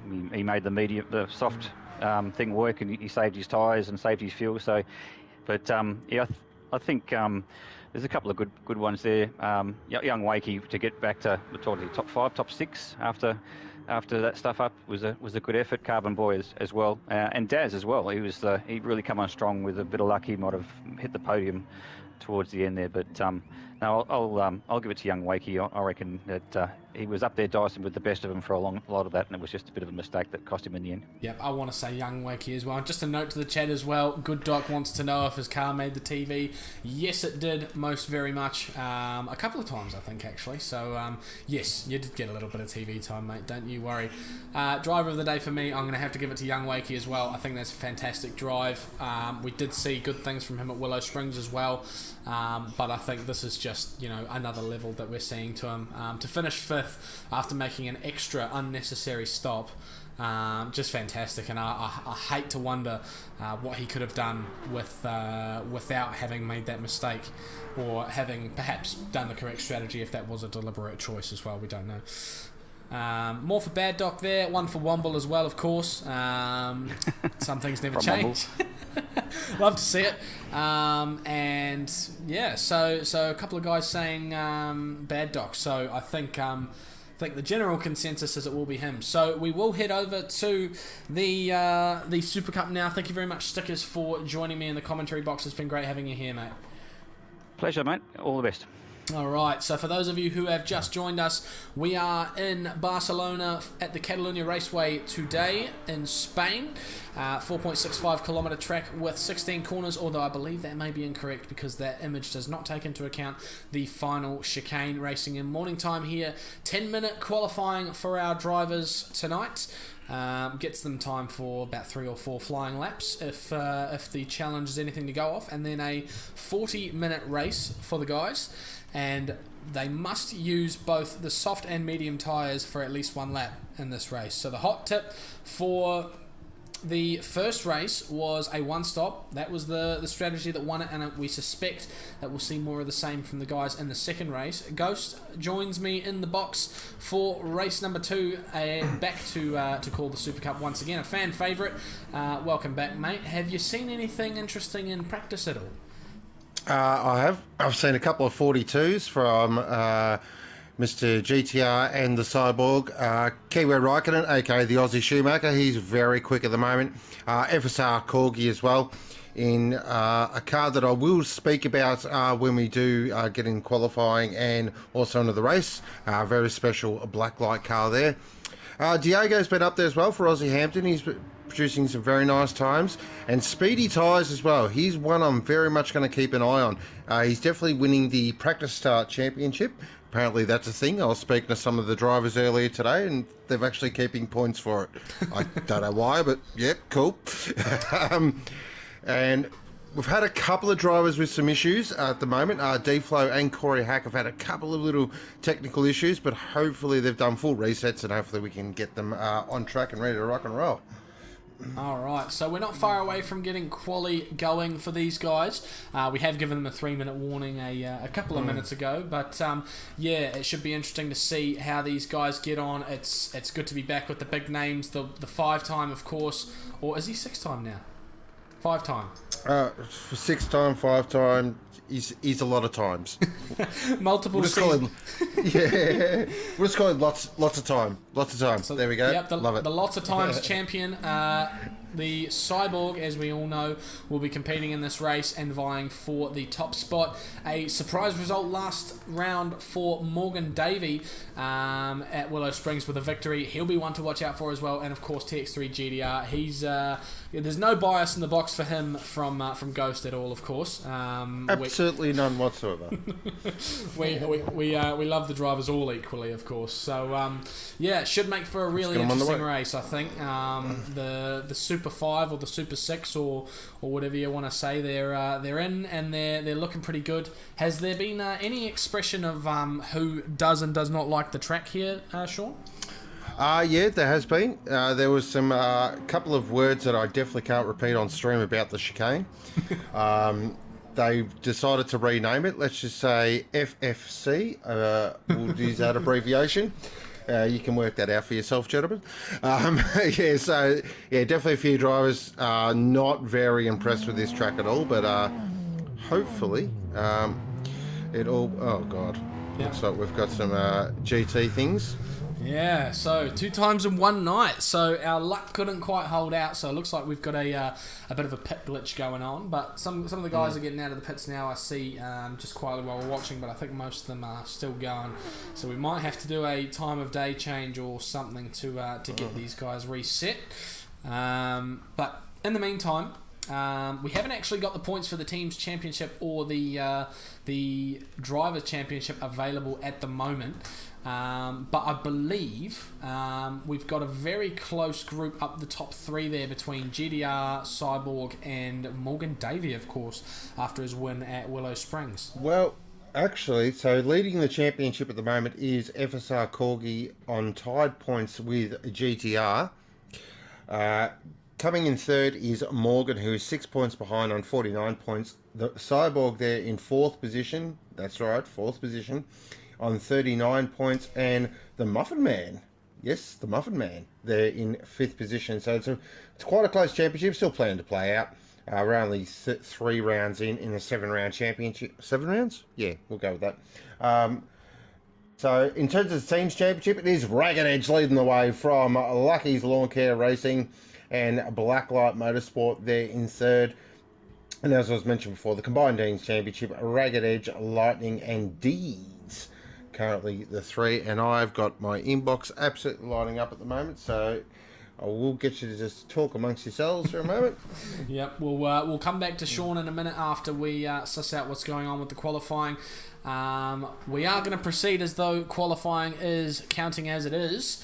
So I'll get us on track now because all of the drivers are out on track bar Corey Hack, who was of course still spinning in the pits. So we've had a withdrawal from qualifying for him. So we'll assume that this is going to be qualifying as it sits. So Corgi out on the first flying lap here. No, we're actually going to red flag this one. We are red flagging qualifying. Cool. That makes my life a little bit easier.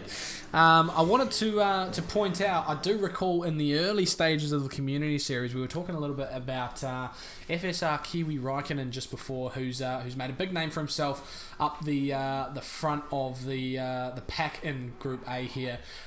Joining very much the likes of Corgi and Brocky and GDR and Morgan, who have really made the name for themselves as the guys to beat. In the early stages when he first joined the community, I seem to recall you naming him the Chili Bin. Who's that? Kiwi Raikkonen? Kiwi Raikkonen, yeah. It's very early stages of his community series, and that's obviously some of you guys may know that the Chili Bin is the New Zealand word for an esky, as you call it over in Australia. Yep. So that's I presume it was a play on that, and the fact that he's named after, of course, the Iceman. Yeah. That does sound like something I would say, yeah. So it does make sense, and I do like it, but it never really stuck. So we'll waive that for now. But yes, there's a few guys in here who have really made a name for themselves as the guys to beat. And of course, you mentioned Muffin, who is currently P5 in the Drivers' Championship. And there was a tone of surprise there because he hasn't really been up the top end of the championship itself as of yet. This is the first time we've kind of seen him up there, but he started out in the Challenge Series in his first season, which he did quite well in and got immediately promoted into the Super Cup Series, which was at the time the GT3 Challenge, I believe it was, or GT3 Championship. That was the official name of the series at the time. And got himself up to Group A very quickly after one race at Suzuka Circuit. I do recall because I was in the race with him actually. Got popped up straight up to Group A for the second round, and he's been in Group A ever since. He hasn't really brought home any fantastic results up until this season, where he's been finishing very far up the field. So he had a bit of a struggle in the BMW M6 that they were driving in his first season in Group A of the Super Cup Series. But this season he's really come on strong, and at Willow Springs he was looking very fast. I do compete with him as well in the FIA Series fairly often, and I can tell you, he is really on pace at the moment. He is in the top 10 for the Oceania region in the Nations Cup at the current stage. So he's been looking really, really quick lately, and I think he's going to surprise some people this season, as he's already proven with the surprise turn that we got from Ghost when he read him out for P5 there. So looking very, very fast this season is the Muffin Man. Alright, so we've just done a full Control-Alt-Delete kind of thing, and hopefully we'll get this underway. So D-Flow and Corey Hack, we'll just wait for those two. Oh, D-Flow's left. He's decided he's had enough. Oh, okay. Yep, so it sounded like we'd been seeing some technical difficulties for Corey Hack this evening, who is he stepped into the Super Cup Group A very quickly as well this season, and has put some fantastic efforts in as well. He's been not quite able to compete with the I suppose we'll call them the super guys, the likes of GDR and Brocky and Corgi up the very top, but making a name for himself and definitely at the front end of the mid pack. Someone else who was mentioned to be performing very well today is Diego, who's been setting some great lap times in quali. Diego's really struggled to get out of the mid pack for a lot of his career in Sector 1, but it looks like he's going to make it happen tonight. Perhaps this is one of his tracks where he really likes the flow and the corners of the circuit. Some of the guys really not a fan of the Catalunya race layout, which is common among all drivers of the game. There's your love and your hate for this track, but perhaps we might see some surprises from a couple of guys, and Diego might be one of them. So keep your eyes out for him in the Bacchus car this evening. Let's get this bad boy underway. Alright, so I'll keep us on slideshow until I confirm that we're all out of the pits. But yes, qualifying for the second time is about to get underway for our drivers. Group A of the Super Cup Series tonight, with a 10-minute qualifying session here at the Circuit de Barcelona, Catalunya. Looks like we are looking good here. Yeah, excellent. Oh, no, Corey Hack's still doing Corey Hack things, but unfortunately, if it is just one driver, he might just have to set out quali. Yep, so it looks like we're going to have a gearbox grid place penalty for Corey Hack here. He's going to find himself at the very back of the grid, unfortunately, but as it sits, we will be proceeding with quali as planned. That will bring us to the track now for these guys. The Super Cup race brought to you by Next Level Racing, of course. We have out the front at the moment Captain Muffin, who was the first to exit the pits, out in his blue and white liveried machine with the Alliance Civil on the side. Heads round for his first outlap. So, as we were talking about him before, looking really good this season with a lot of pace, so it'll be interesting to see if he's one of those drivers who likes the Catalunya race layout. So how was he looking in practice this evening? Yeah, he's been in sort of that top 5 positions, basically, yeah, the whole, sort of, really the whole practice session. I opened the room up, nearly 2 hours ago now, and yeah, he's been consistently in that top 5, so he'll be one to watch tonight. Of course, driving for Team 53. Big shout out to NASCAR as well. Hope he's doing well. Yeah, I think he's looking very strong at the moment as Captain Muffin. Speedy tyres for Lightning Motorsport, so another Lightning car this evening in Group A of their respective categories, so looking really good.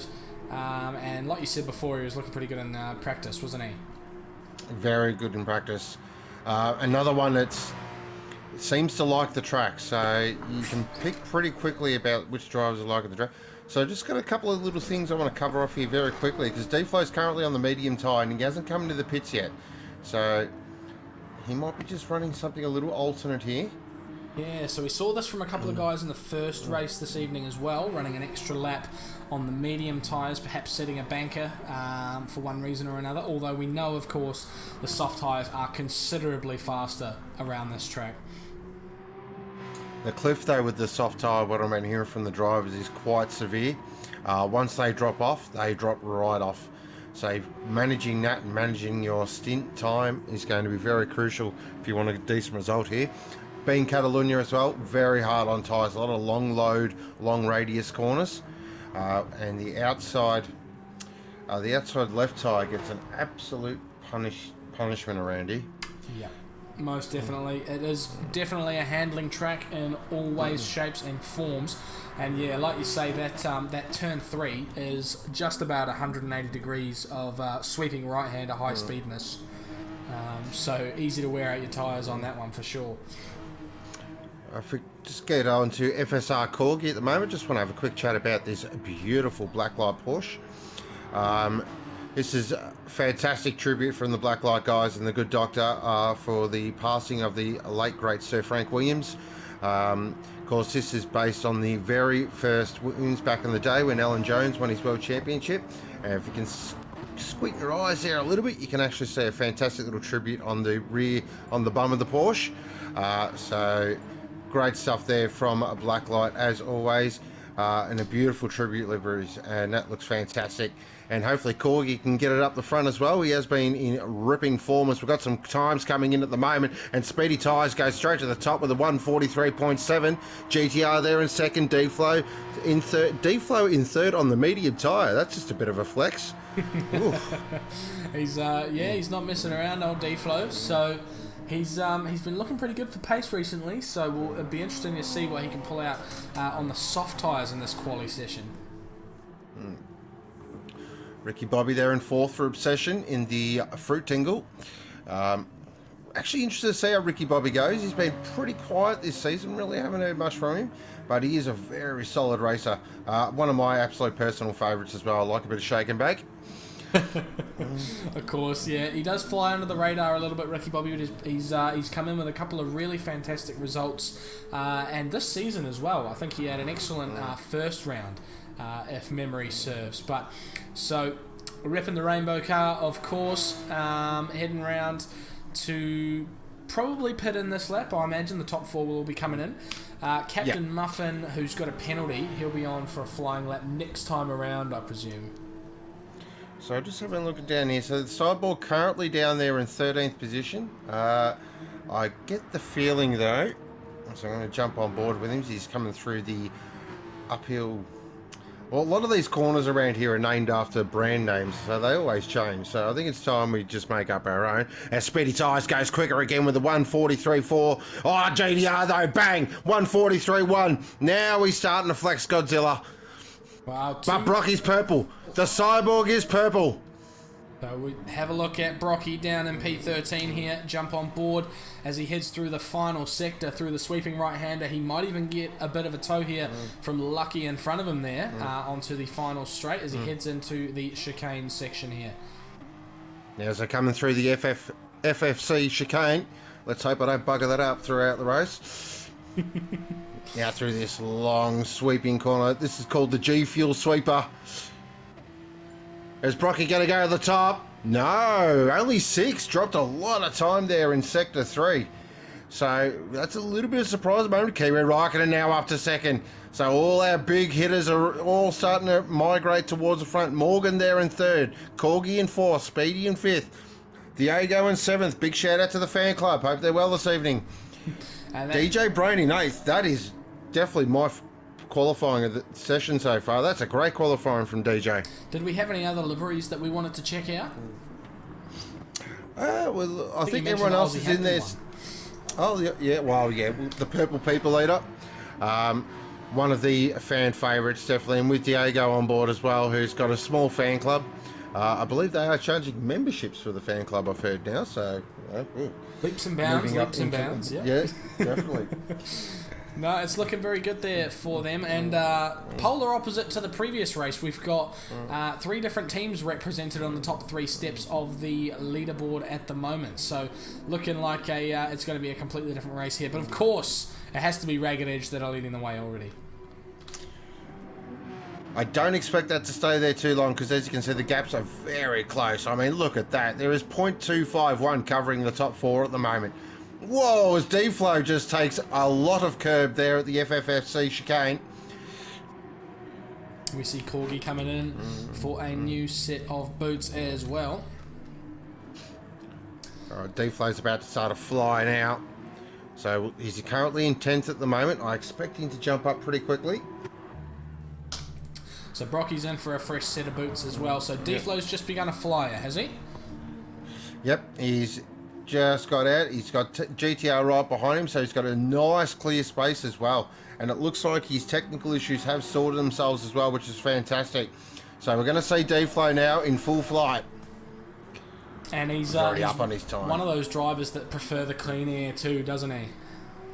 Yep, very much so. He's very smooth operator, D-Flow. I actually call him D-Flow Rider. Of course. Just the way he operates a car, he's very nice on the throttle, has good braking modulation, doesn't excite the rear of the car too much, just has a nice flow going.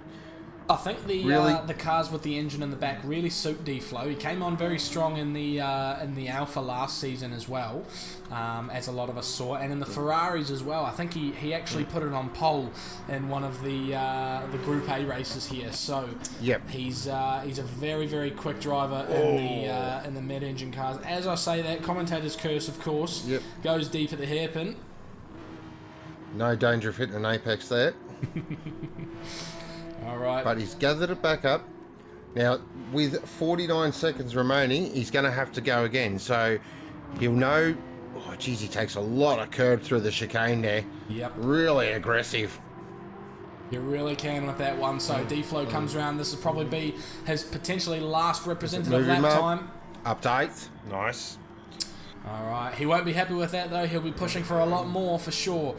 As we look up at the guys up the front, GDR has started his last flying lap here.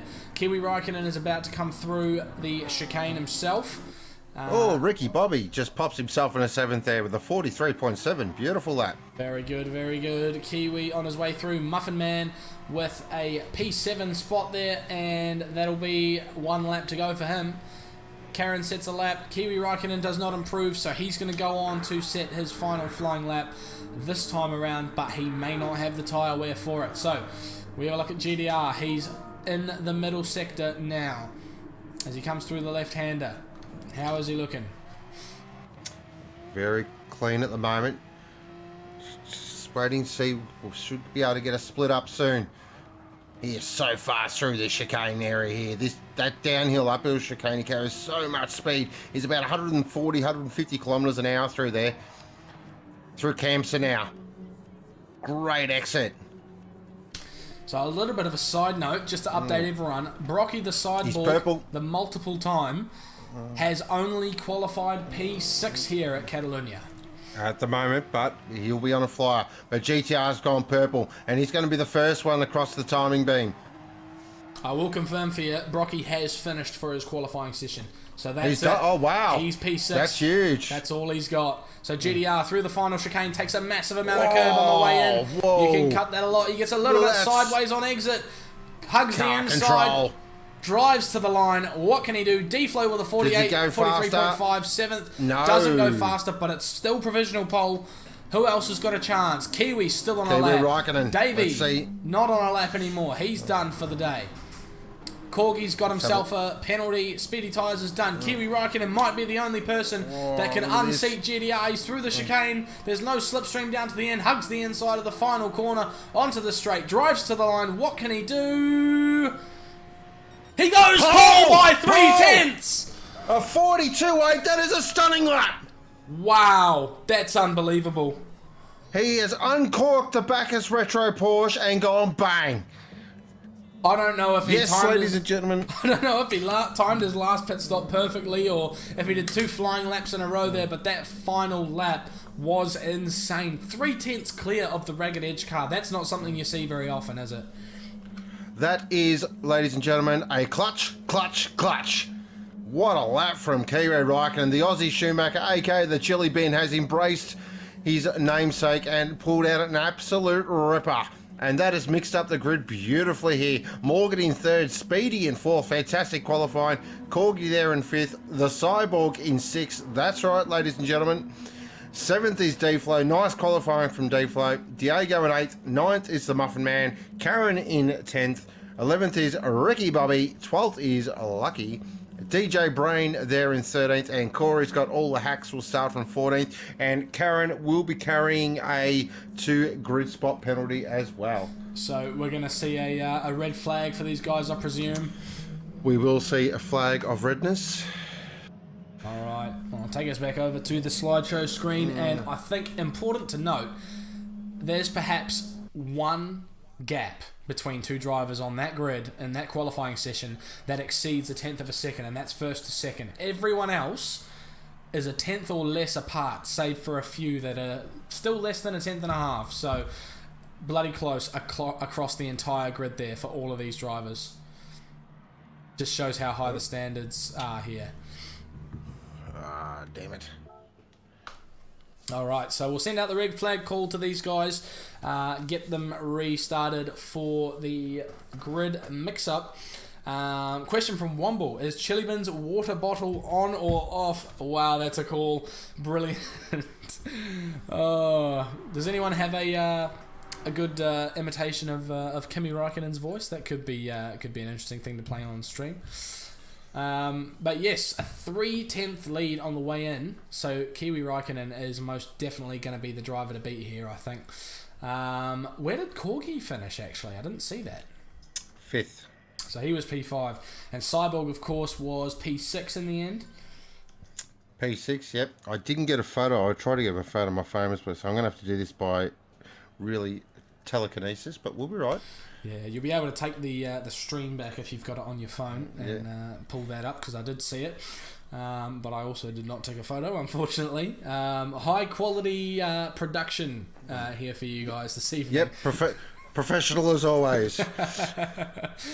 Good Doc pops into the chat. This is going to be wild. I absolutely agree. So I know you're busy sorting stuff out, Ghost, but do you recall at all any of the tyre choices for the top guys on the leaderboard there? Are we going to see any mix-ups? I think we will see a GTR. I do believe, if I remember correctly, we'll be starting on the soft tyre. Now, I believe Kiwi Raikkonen is going to be on the medium, so that's already interesting in itself.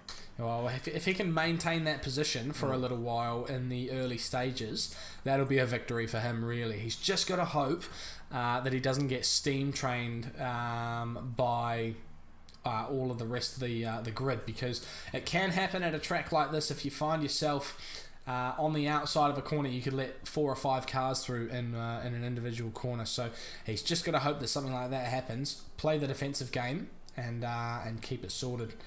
But I think he may have a good shout at this one, Kiwi Raikkonen.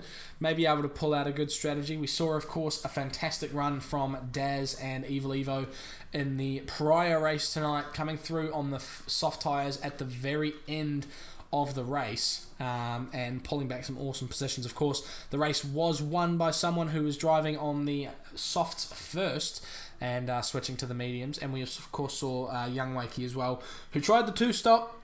We're not sure if it was accidental or deliberate, of course, but either way, he found himself in P5 after a great recovery drive there. So we'll have a look once again before we get into our final race of the evening.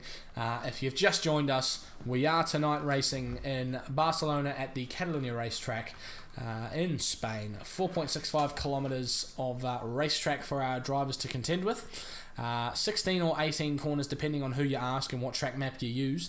And we're racing in the morning hours of sunny Spain. We've had our 10-minute qualifying session, which saw Kiwi Raikkonen of... he drives for the Bacchus team, doesn't he?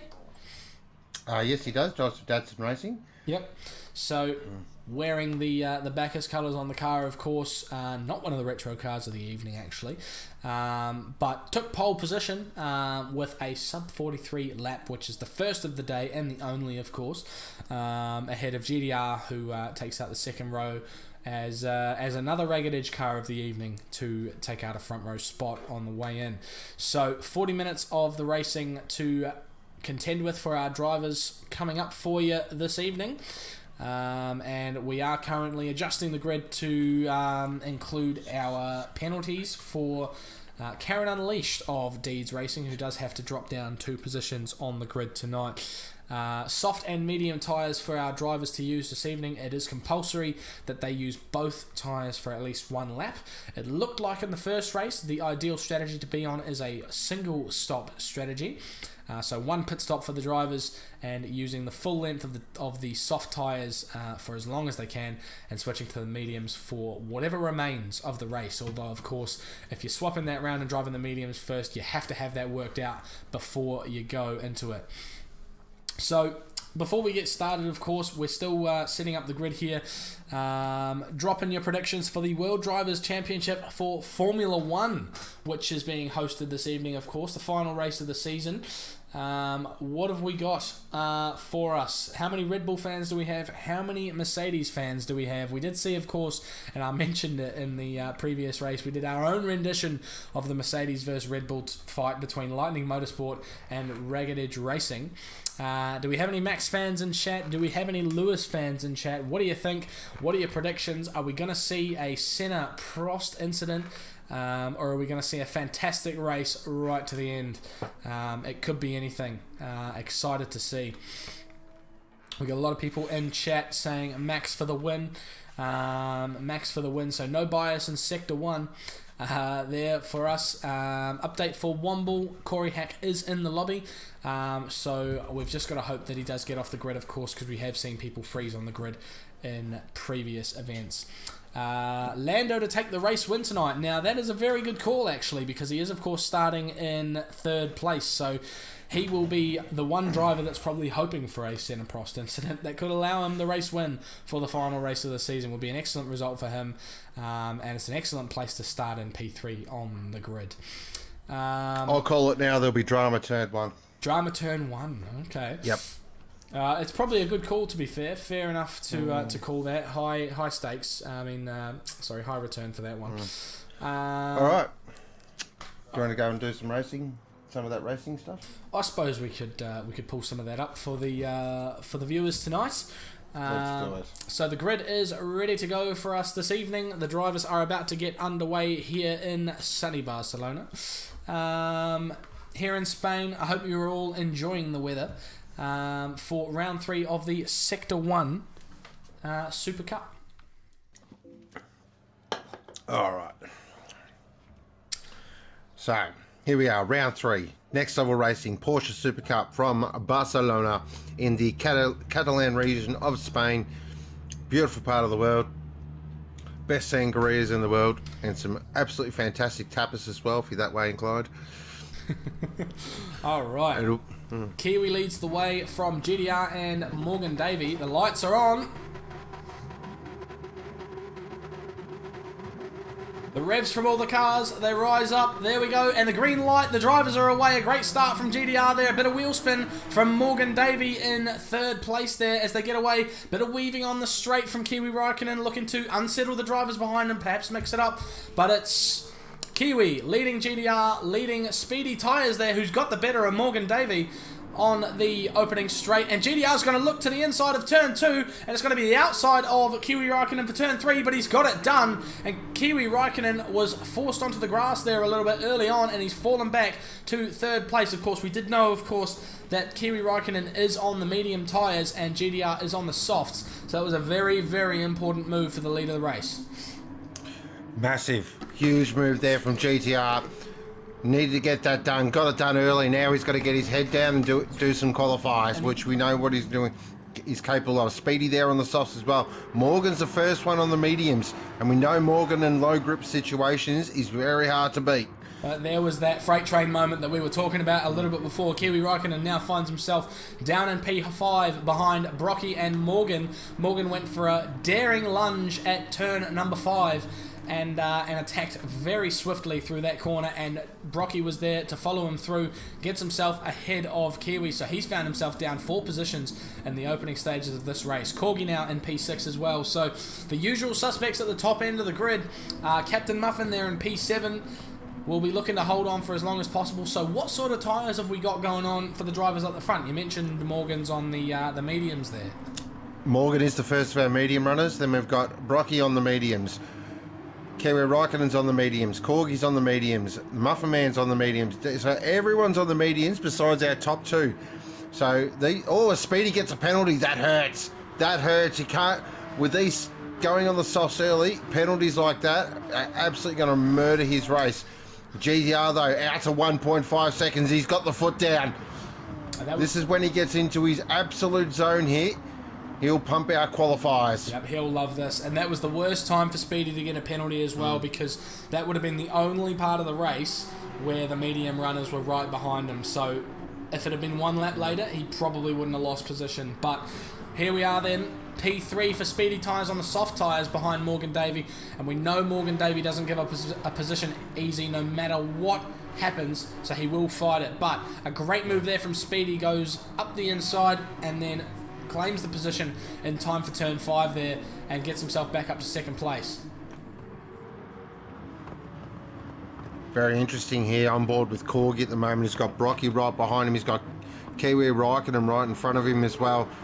These guys are going to be really clever here and not try and fight each other too much, because if they let GTR get out to a big enough lead, I really can't see anyone, even with that tyre differential, catching him. Oh, wow, Corgi really close to his good mate Kiwi Raikkonen there. Of course, these two drive for the same esports organisation, so they are very good friends, but they're in different teams at the moment.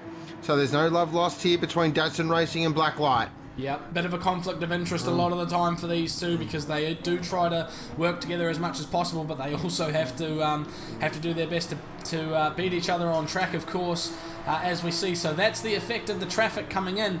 As we see Speedy tyres cross the line there in P2 ahead of Morgan, now outside of slipstream range.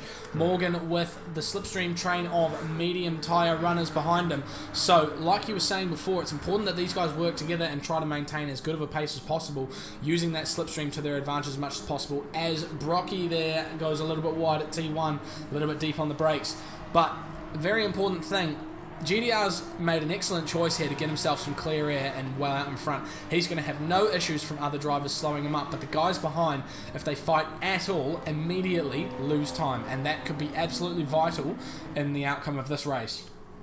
Well, what's interesting here is looking at the lap times. GDR's last lap there was a 43.8.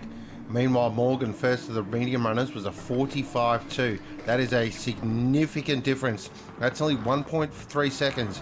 Now, if he can keep that pace up, he'll build a nice gap. His fuel use is pretty good at the moment as well. Speedy now getting into his flow, looking okay as well. Yep, so he'll need to get as close to GDR as possible here, but it looks like that penalty's put a lot of pain to his race. One thing we know about GDR is he is big time anti-conservative mode. He knows one thing, and that is all-out push. So he will be using all the fuel he can and all the tyre he can to build the biggest gap possible to get himself onto the medium tyres here. So expect to see a very fast car up in P1 here. Just checking back through the field, seeing if there's any sort of nice little battles developing. Looks like Ricky Bobby down there in 13, so it looks like Ricky Bobby may have had a bit of an issue. Didn't catch that, unfortunately. He's fighting with Lucky at the moment. So we've had an absentee black flag for Corey Hack, have we? Yep, unfortunately Corey Hack couldn't get the Porsche off the grid. Oh, they're 3 wide. Sorry to interrupt, they are 3 wide into turn 1. Oh, Morgan and Corgi, Kimi Raikkonen gets it done. Oh, this is what we didn't want. This is what we want to see, but this is not good for their race. Look at the cyborg. Look at multi-time just sitting there in 6th position going, I've been here longer than all of this. I've seen this before. I've seen how it ends. Well, we know Morgan's a big-time leader here, so he will do everything he can to lead the way for this pack, so he will not want to be sitting behind Kiwi and Corgi here. But the 2 FSR drivers for different Sector 1 teams, of course, will very much be interested in working together to bridge that gap to Speedy and GDR out front. Speedy not pulling away like we'd expect him to here after that 3-wide moment.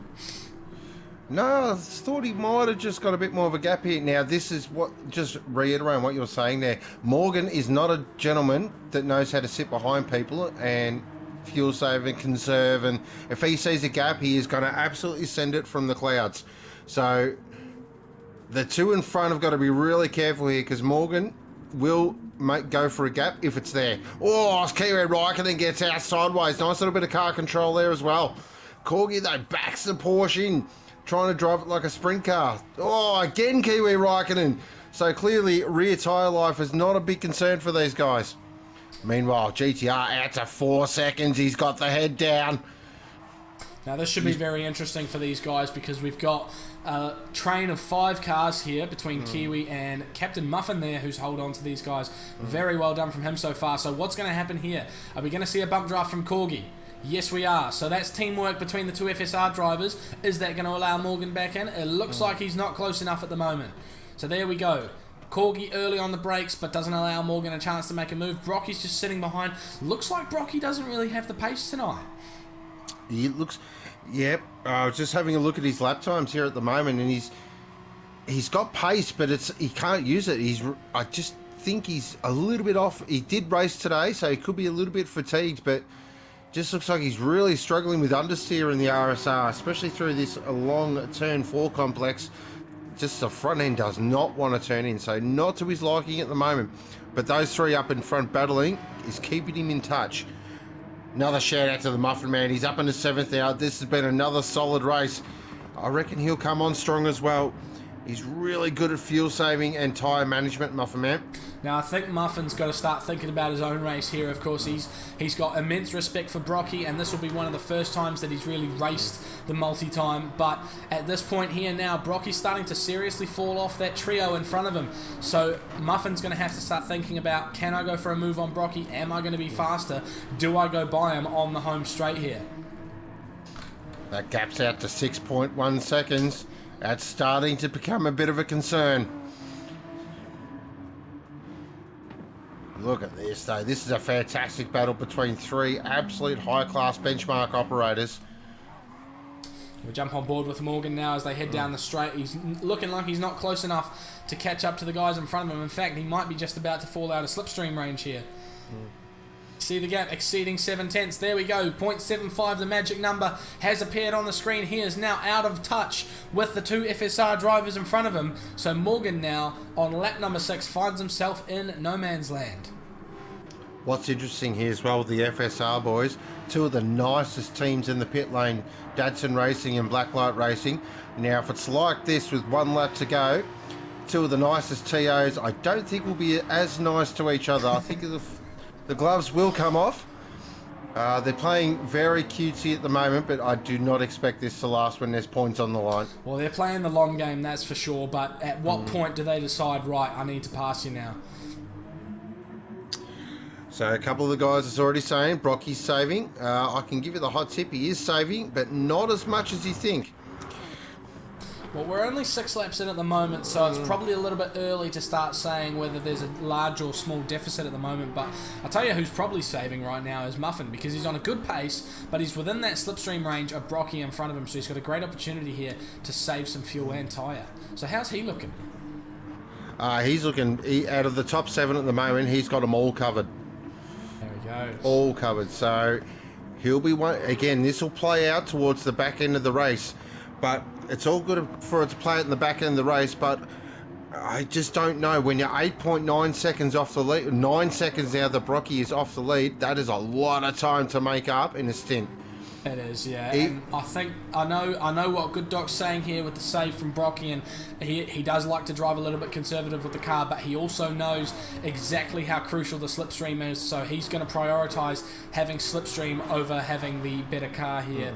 So he's definitely not falling out of slipstream here on purpose, that's for sure. Nice job there from Diego as well. Currently there down in 8th position. He's got D-Flow right behind him as well. Nice to see D-Flow get his technical issues sorted, and he's looking very smooth out there in that classic D-Flow style. Yeah, of course he's got his lover boy in 10th position, Karen. These two have a serious bromance. It's kind of disturbing. Speaking of Karen, he's got a rear mirror full of Lucky here. Are we going to see a move? It looks like Lucky's trying to sit behind and save up the car a little bit as well, similar to what we've got for Captain Muffin up in front. So what's the deficit on fuel and tyre life between Speedy and GDR at the moment? Okay, so looking at Speedy and GTR. GTR's tyres are much better. His fronts are very nice at the moment. He's really nursing them beautifully. Speedy's tyres are bordering on the edge of cooked, and GDR does use a little bit more fuel than Speedy though. Now when I say a little bit more, it's not a lot, so, but yeah, definitely tyre wear is significant, so which may allow GTR to go that extra lap on the soft tyre, which we've seen can be very crucial. Yep. I think this car, the Porsche 911 RSR Group 3 in Gran Turismo, does benefit from being driven at full pace rather than maintaining a save.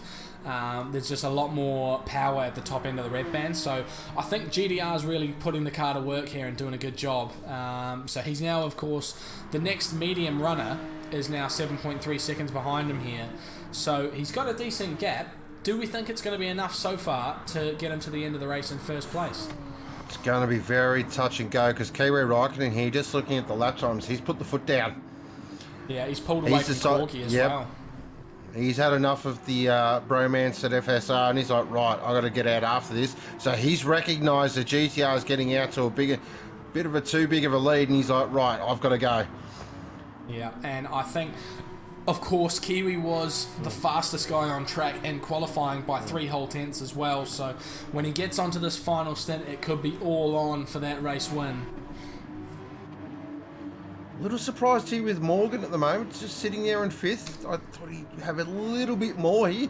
He's actually used quite a lot of rear tyre, which is, well, standard Morgan behaviour, really.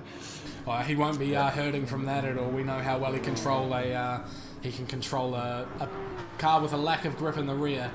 We saw it at Willow Springs, a fantastic final stint that was absolutely far too long on those rear tyres, but you know, you can't count him out just because his tyre wear's looking bad, because he knows how to drive on worn tyres, that's for sure. Looks like Lucky's got past Karen as well, so nice job, into the 10 now. Unfortunately, I did put Lucky, I believe, in the wrong position on the grid, so apologies to the Lucky's Lawn Care Racing team. Oh dear. But I'm sure they'll get over it pretty quickly. Unfortunately, nothing that can be done about that now. Once you're in the race, it's all over. Yep, that's it. He's just going to have to make do with what he's got. He has got ahead of Karen, though, so he was battling with him a little bit before, but it did look like he had the pace, and he has now got by. Karen is going to have to slip down the straight, though. Let's have a look. DJ Brain in this fight as well. He's only a second behind Karen there. So 2 Deeds cars in this race as well. I think they might be one of the only teams with double roster on this race. Very handy for teams points. Yep, real handy. As we saw from the Ragged Edge and the Lightning guys in the challenge race. So having 2 cars in Group A is going to really help out your team's points, I'm sure. Yep, exactly. Well, us at Ragged Edge, we've got 3 absolute gun drivers and some old hack that's just trying to circulate. All 4 valuable members of the team, I'm sure, mate. So, as we look at GDR here, 5.8 seconds, so that gap to Speedy tyres has really stagnated now. So, looking at his previous lap time, GDR set a 44.793 on the previous lap, and Speedy comparatively 44.9. So 2/10 there between the two drivers, and of course Speedy is followed very closely by Kiwi Raikkonen here. So Speedy will be ruining the stint that could have been, I think, because he's not quite done what he needed to do. I think Speedy might be in here. Just looking at his tyre life, pushing an extra lap, I think is quite dangerous. Well, GDR's gone round again. I think you might be right, 9 laps in. No, Speedy goes round one more time. Wow, that's brave. That's brave. Well, either way, he is technically going to undercut the drivers behind him, so he can probably afford to go out for one more lap at least, as long as he maintains track position ahead of Kiwi, because at this point, the gap is kind of null and void. He's just got to keep himself ahead. So just looking at lap times there, Brocky's had a moment there in that last lap. So he was running consistent 45s, and he's just actually dropped a 46.4. So, wow, that's yeah, better than he's struggling. He is actually struggling, which is very.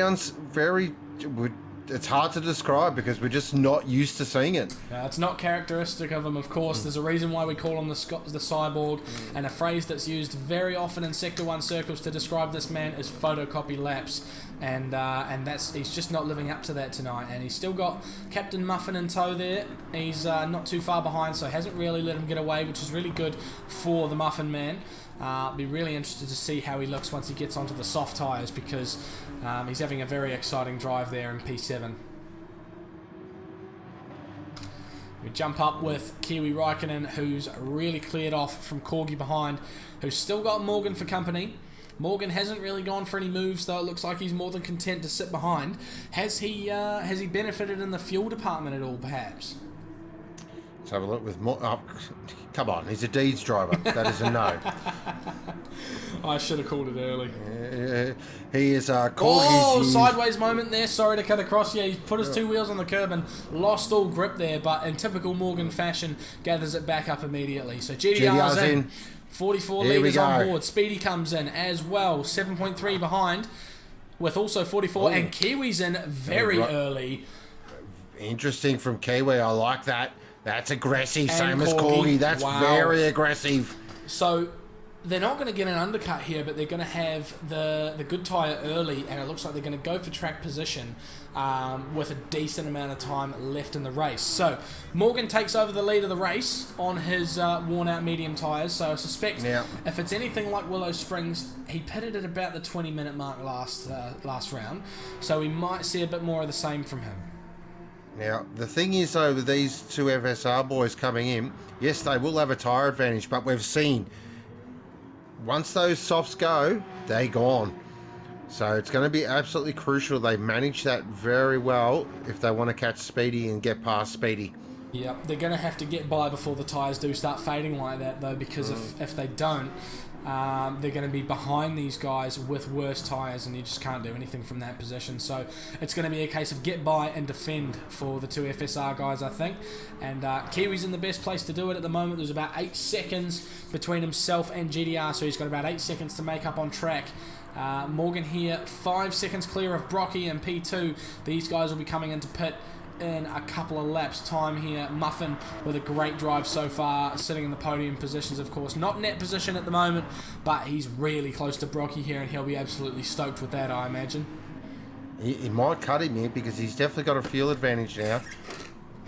It's a little bit, not significant, but I reckon it's enough to either close him right up or maybe jump him over him here. Well, it'll undoubtedly put him back in slip because he's only 2/10 out of it at the moment. Brocky comes in. Oh, there we go. So I think that fuel deficit might not affect them anymore because Brocky is now effectively on an undercut over Muffin Man out there in P2 now. So I suspect Brocky will come out, Muffin will come out after he pits in the same position he was, 9/10 behind Brocky. So we'll keep an eye on that. GDR's up to 8th place now. I don't think he ran into any traffic on his outlap. That was a very important factor for the guys in the first race this evening. Here we go. Kiwi Raikkonen's going on for a move for Speedy tyres here. Important that Kiwi gets his done. All right, so this is soft tyres versus medium tyres early on. Look at that. Straight past, no problem. There you go. So now he can go in search of GDR. There's 7.5 seconds. He's already pulled it down from nearly 8.5 seconds by over a second over the course of just the outlap. So that position was crucial for him as well. He needed to get by. He could not afford to get held up by Speedy. Corgi there as well. Only 8 tenths behind Speedy now. He's going to have to do very much the same. Speedy's in a good spot now, though, because he's got the slipstream of two really, really fast guys. If he can stick with them for a little while, he might get a bit closer to GDR as well and could profit from positions later when the battling starts. Nice battle here between Diego and D-Flow at the moment. Really a good battle, actually. And, of course, these guys are on the alternate strategy. They're going very long on the medium tyre, so they're going to come home with some nice grippy boots towards the end. So I think this was the de facto strategy for a lot of these guys coming in. Run longer on the mediums and, 15 to 18 minutes on the soft tyres. As we go sideways there from Diego on the way into the chicane. Yeah, I think right off the stint now, mate. Get your car in, get some new tyres after that one. Oh, man. Brown pants clean up on aisle 3 there, I think, for the Aussie Hampton car. Morgan goes around again on the medium tyres, so he's looking to run a very short stint on the softs here. When does this start to hurt, though? This is the important thing. Like, yes, he's out there. He's running nice laps at the moment, but he's dropped into the 46s at the moment. I just want to have a quick look at sort of who he's racing in. So he was racing the FSR guys. Yeah. And they're, oh, look at that. Yeah, they're in the 43s. Or like low 43s there from Kiwi Raikkonen. He just pumped out a 43.087 on that lap. And importantly, they've got past Speedy as well, both Corgi and Kiwi. 43.0, that's like 2 tenths off the fastest qualifying time. That's insane. So yeah, it's a little bit silly. They're really putting it down now. So yes, this is probably starting to hurt Morgan purely because it's an undercut, but I think as far as tyre life is concerned, he's running near enough the correct number of laps. But we'll see as soon as the FSR guys start dropping their tyre wear in the late stages what's really going on, because they'll be fast for a while, but after 10 laps on those softs, they're going to really feel it.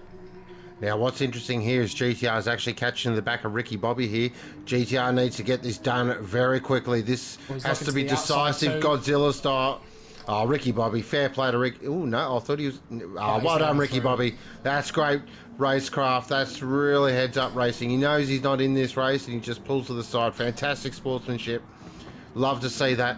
And, of course, no obligation to do that as well. He's more than entitled to fight for that position, but he knows that he's not racing GDR. Morgan's found the pit lane. So in he comes. GDR is now all over the back of DJ Brand. Does DJ pit in? He does. So he does. GDR is allowed clear air now. So I presume he'll get past Morgan here. The question is, will Corgi? That's the one we're watching. So GDR goes across the line. Kiwi goes across the line. Corgi across the line with Speedy in tow. So where does Morgan emerge? Brocky goes through. P5 now. No sign of Morgan as of yet. Still not exiting the pit lane. That's hurt him. He's made a huge mistake here by the look of things. Massive error. That is a huge error. I wonder if he put in a whole lot of fuel there, because he's really suffered there. He did. The fuel use, of course, of the Deeds cars is notoriously bad, and he's put in close to 3/4 of a tank. So what's he looking like fuel number wise compared to the other guys on track? Well, just for a curiosity's sake, D-Flow, who's in front of him, is just on half a tank at the moment. Wow. And Morgan's...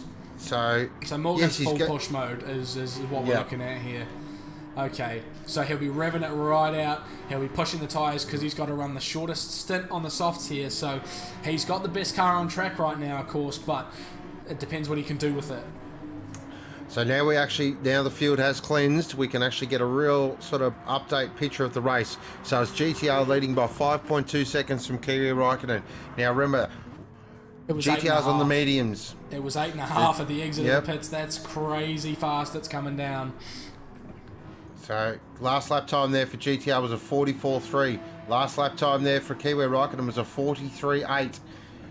So we'll just keep an eye on that, though, because that could stagnate. You still got to find 5 seconds. Yep, 15 Cool. minutes left to go. How far through their stint are they? Like 5 laps? Let's have a look there. Yep. Oh, penalty for Corgi. Penalty for Corgi. Massive. That'll give Speedy just a bit of a sniff. Alright, well I think that kind of leaves us with a battle for first between 2 drivers. I don't think Corgi's going to have it left after burning that penalty. 2.5 seconds now, nearly 2.7 on the way into turn 1, so yeah, he's going to really struggle from here, especially with that tyre life. The gap's coming down to GDR though, less than 5 seconds now. He's got to get close quick though. He cannot afford to muck around, does Kiwi Raikkonen. And we just know GDR's going to put in these low 44s for fun. He'll just sit there and get into his flow, and he'll just go 44-1, 44-2, 44-1, 44-2. That's what he does. Kiwi Raikkonen now, though, he's really got the bit between the teeth. You can just see the attitude of the car. He's driving the wheels off this RSR. Porsche in full flight. It's a beautiful thing.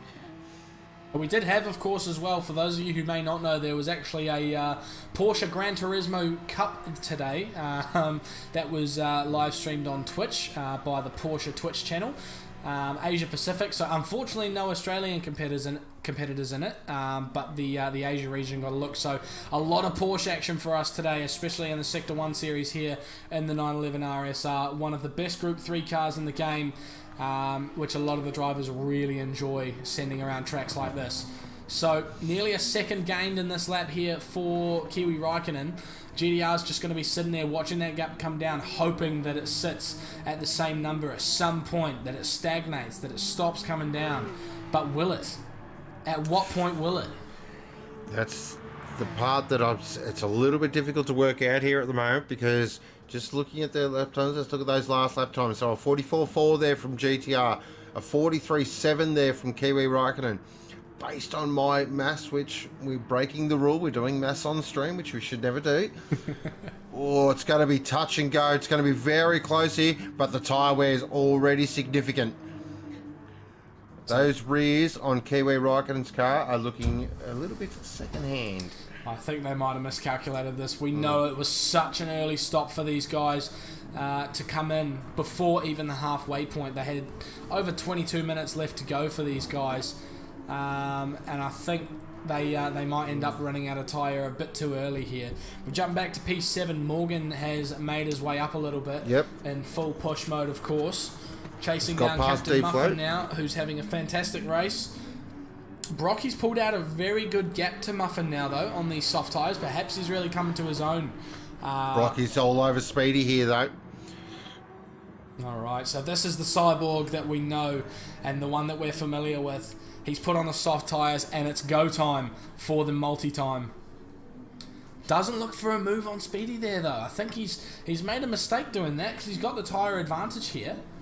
What's the issue is because he's been such in fuel save mode and he's really short filled, he's not using the full potential of the flat six here. He's just taking it to the red line and shifting it. With the RSR, you can run it right to the red line. Not over 9,000 RPM from that beautiful flat three. I believe it's a 3.2 litre flat six. Fantastic engine. This should be it. This should be Brocky going through on speedy tyres. He's got the slipstream down the main straight. If he doesn't make a move now, I don't know if he ever will. There we go. He moves to the inside. Has a grip advantage. Should be able to get this done nice and easily. Speedy lets him go early as well. Allows Brocky to come back over and take the racing line on the way through, losing as minimal time as possible, because you can see now Speedy's thinking of the long game. He can see that Muffin's catching him behind on that soft tyre. Morgan's there as well. Morgan's now all over the back of Captain Muffin, and they're chasing down Speedy in front on those medium tyres. D-Flow's there as well, along for the ride, only a second back. This is shaping up to be an absolute classic. Gap at the front, 3.6 seconds. Yep. Last lap time from Kiwi Raikkonen was a 43.8. 44.2 there for GTR, so it's just starting to close up here. Yep, the gap in lap time is progressively getting smaller, but it looks like it's only going to be, 4 or 5 more laps, and he's going to be within striking distance. Morgan's all over the back of Muffin Man here. This could be it. We know this could be, this has some spiciness. Yeah, looks at it, doesn't quite go for it, but I imagine Morgan's going to be thinking about a move on that main straight. Big, long slipstream opportunity down to turn 1. He could potentially get by before the braking zone even begins, so could be ideal for him. And Speedy Tyres is just up the road. There's 2 positions to be had here for Morgan if he plays his cards right. A little bit deep at the chicane, though. He made a mistake there. That's a big mistake. He's not too far off Captain Muffin, though. I don't think it's going to hurt him too much. He's got the slipstream now, and of course we know how much fuel he can afford to burn down this straight. Look at the difference in speed here as Morgan charges towards the Team 53 car. The Deeds car moves to the inside. Gets hard on the easily. brakes. Look at that. Into the corner. Nicely Lovely done. move. So now he's got Speedy Tyres in his sights. He can go in pursuit of him.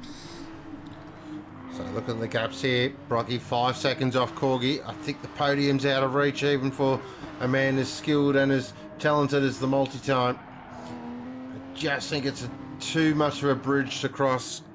Yeah, it's a stretch too far. However, don't forget that in the final laps we are going to see massive deterioration in the tyres for Kiwi and Corgi, so keep an eye out for that. They could start seriously falling off the back. The gap now to the lead for Kiwi is 3 seconds on the nose, and he's still gaining time.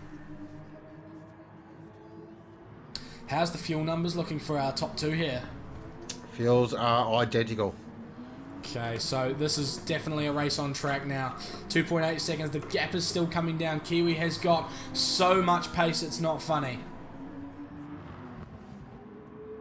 When do the tyres give out?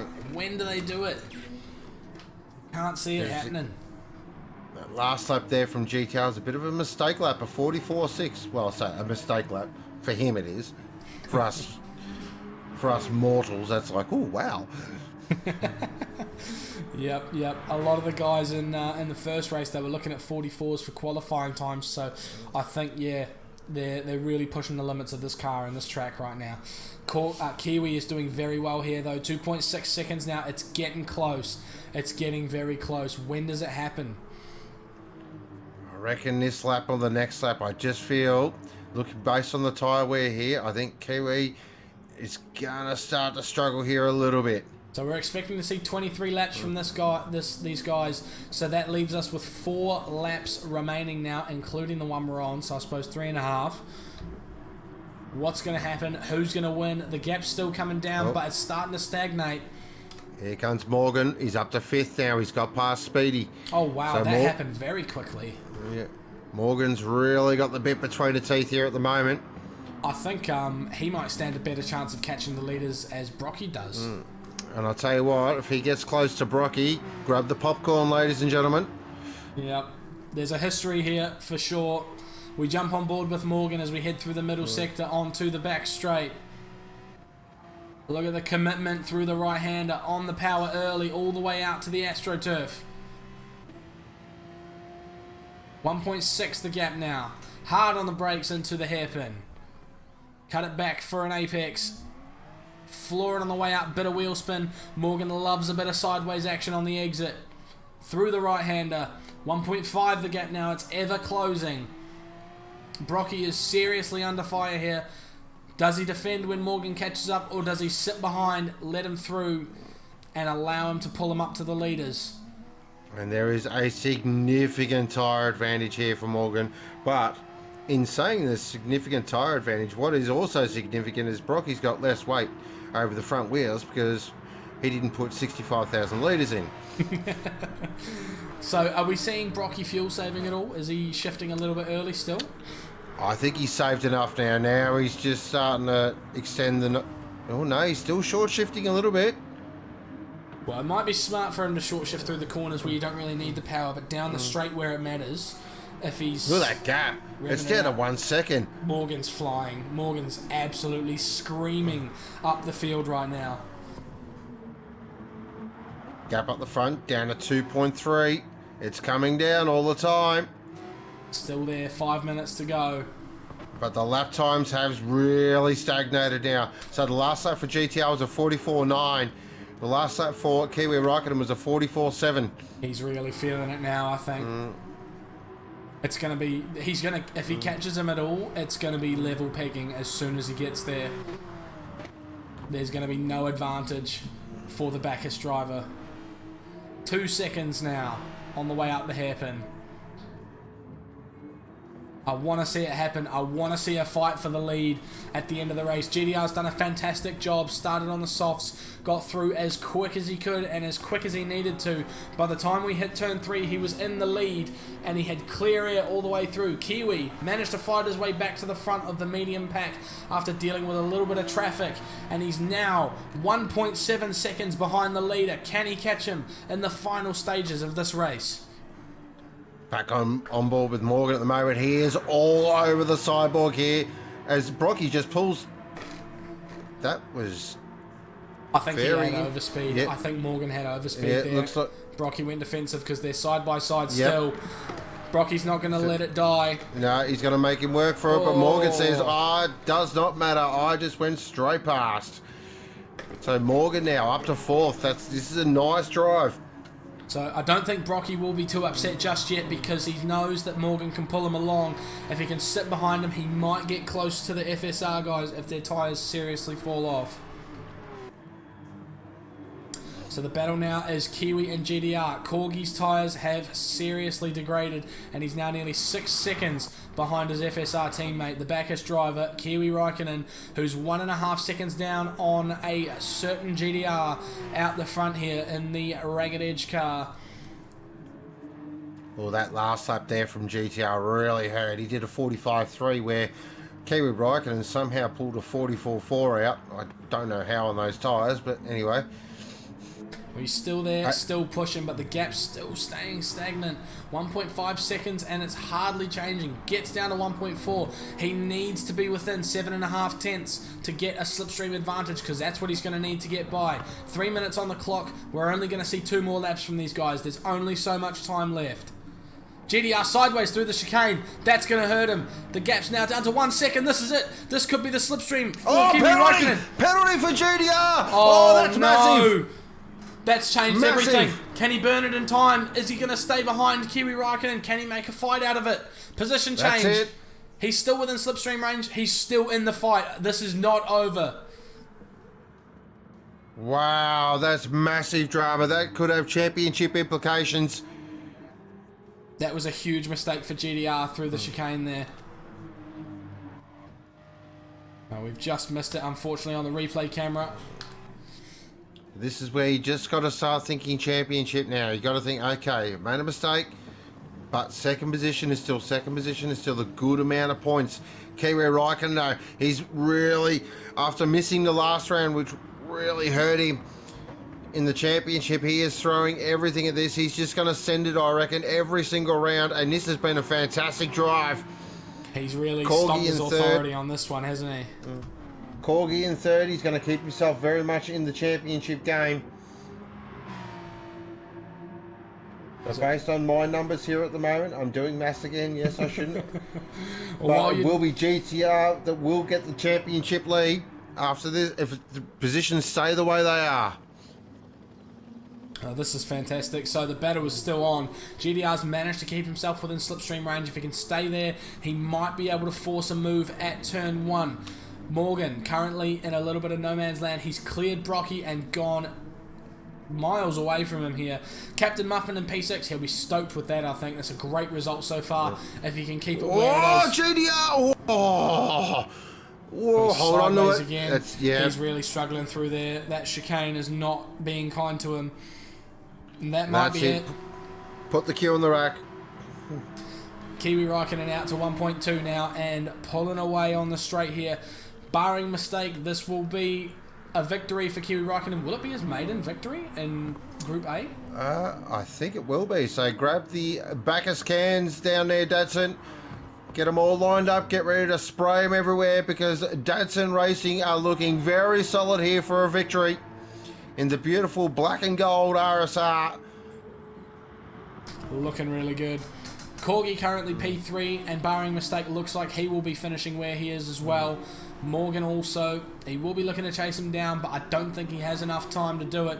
Brocky P5, Muffin P6, looking really good out there on track. He's got a little bit of pressure from D-Flow behind, who's had a great race. Speedy Tyres hasn't had too poor of a medium stint here, and of course his tyres will be looking a bit better than the drivers around him at the moment. He might be able to snatch P7 from D-Flow.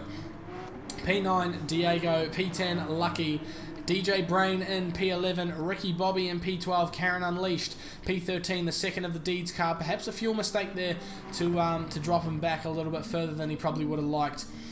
GDR still 1.3 behind. It's not going to change here. It looks like Kiwi's going to have it. Has Corgi's tyres fallen off enough for Morgan to launch a challenge? 2.5 seconds between them. I don't think it's going to be enough. There could be a mistake from Corgi though. Coming into the final chicane, Kiwi Raikkonen. It's looking like he's going to do it. What a victory this is going to be for Bacchus and Datsun Racing. Kiwi Raikkonen's going to go across the line and take a magnificent victory. What a drive. Second will be GTR. Tried everything, but looks like the strategy play was the opposite way around. It looks like the way to go is definitely the medium tyre first. And Kiwi Raikkonen has proven that he is going to be a thorn in this championship.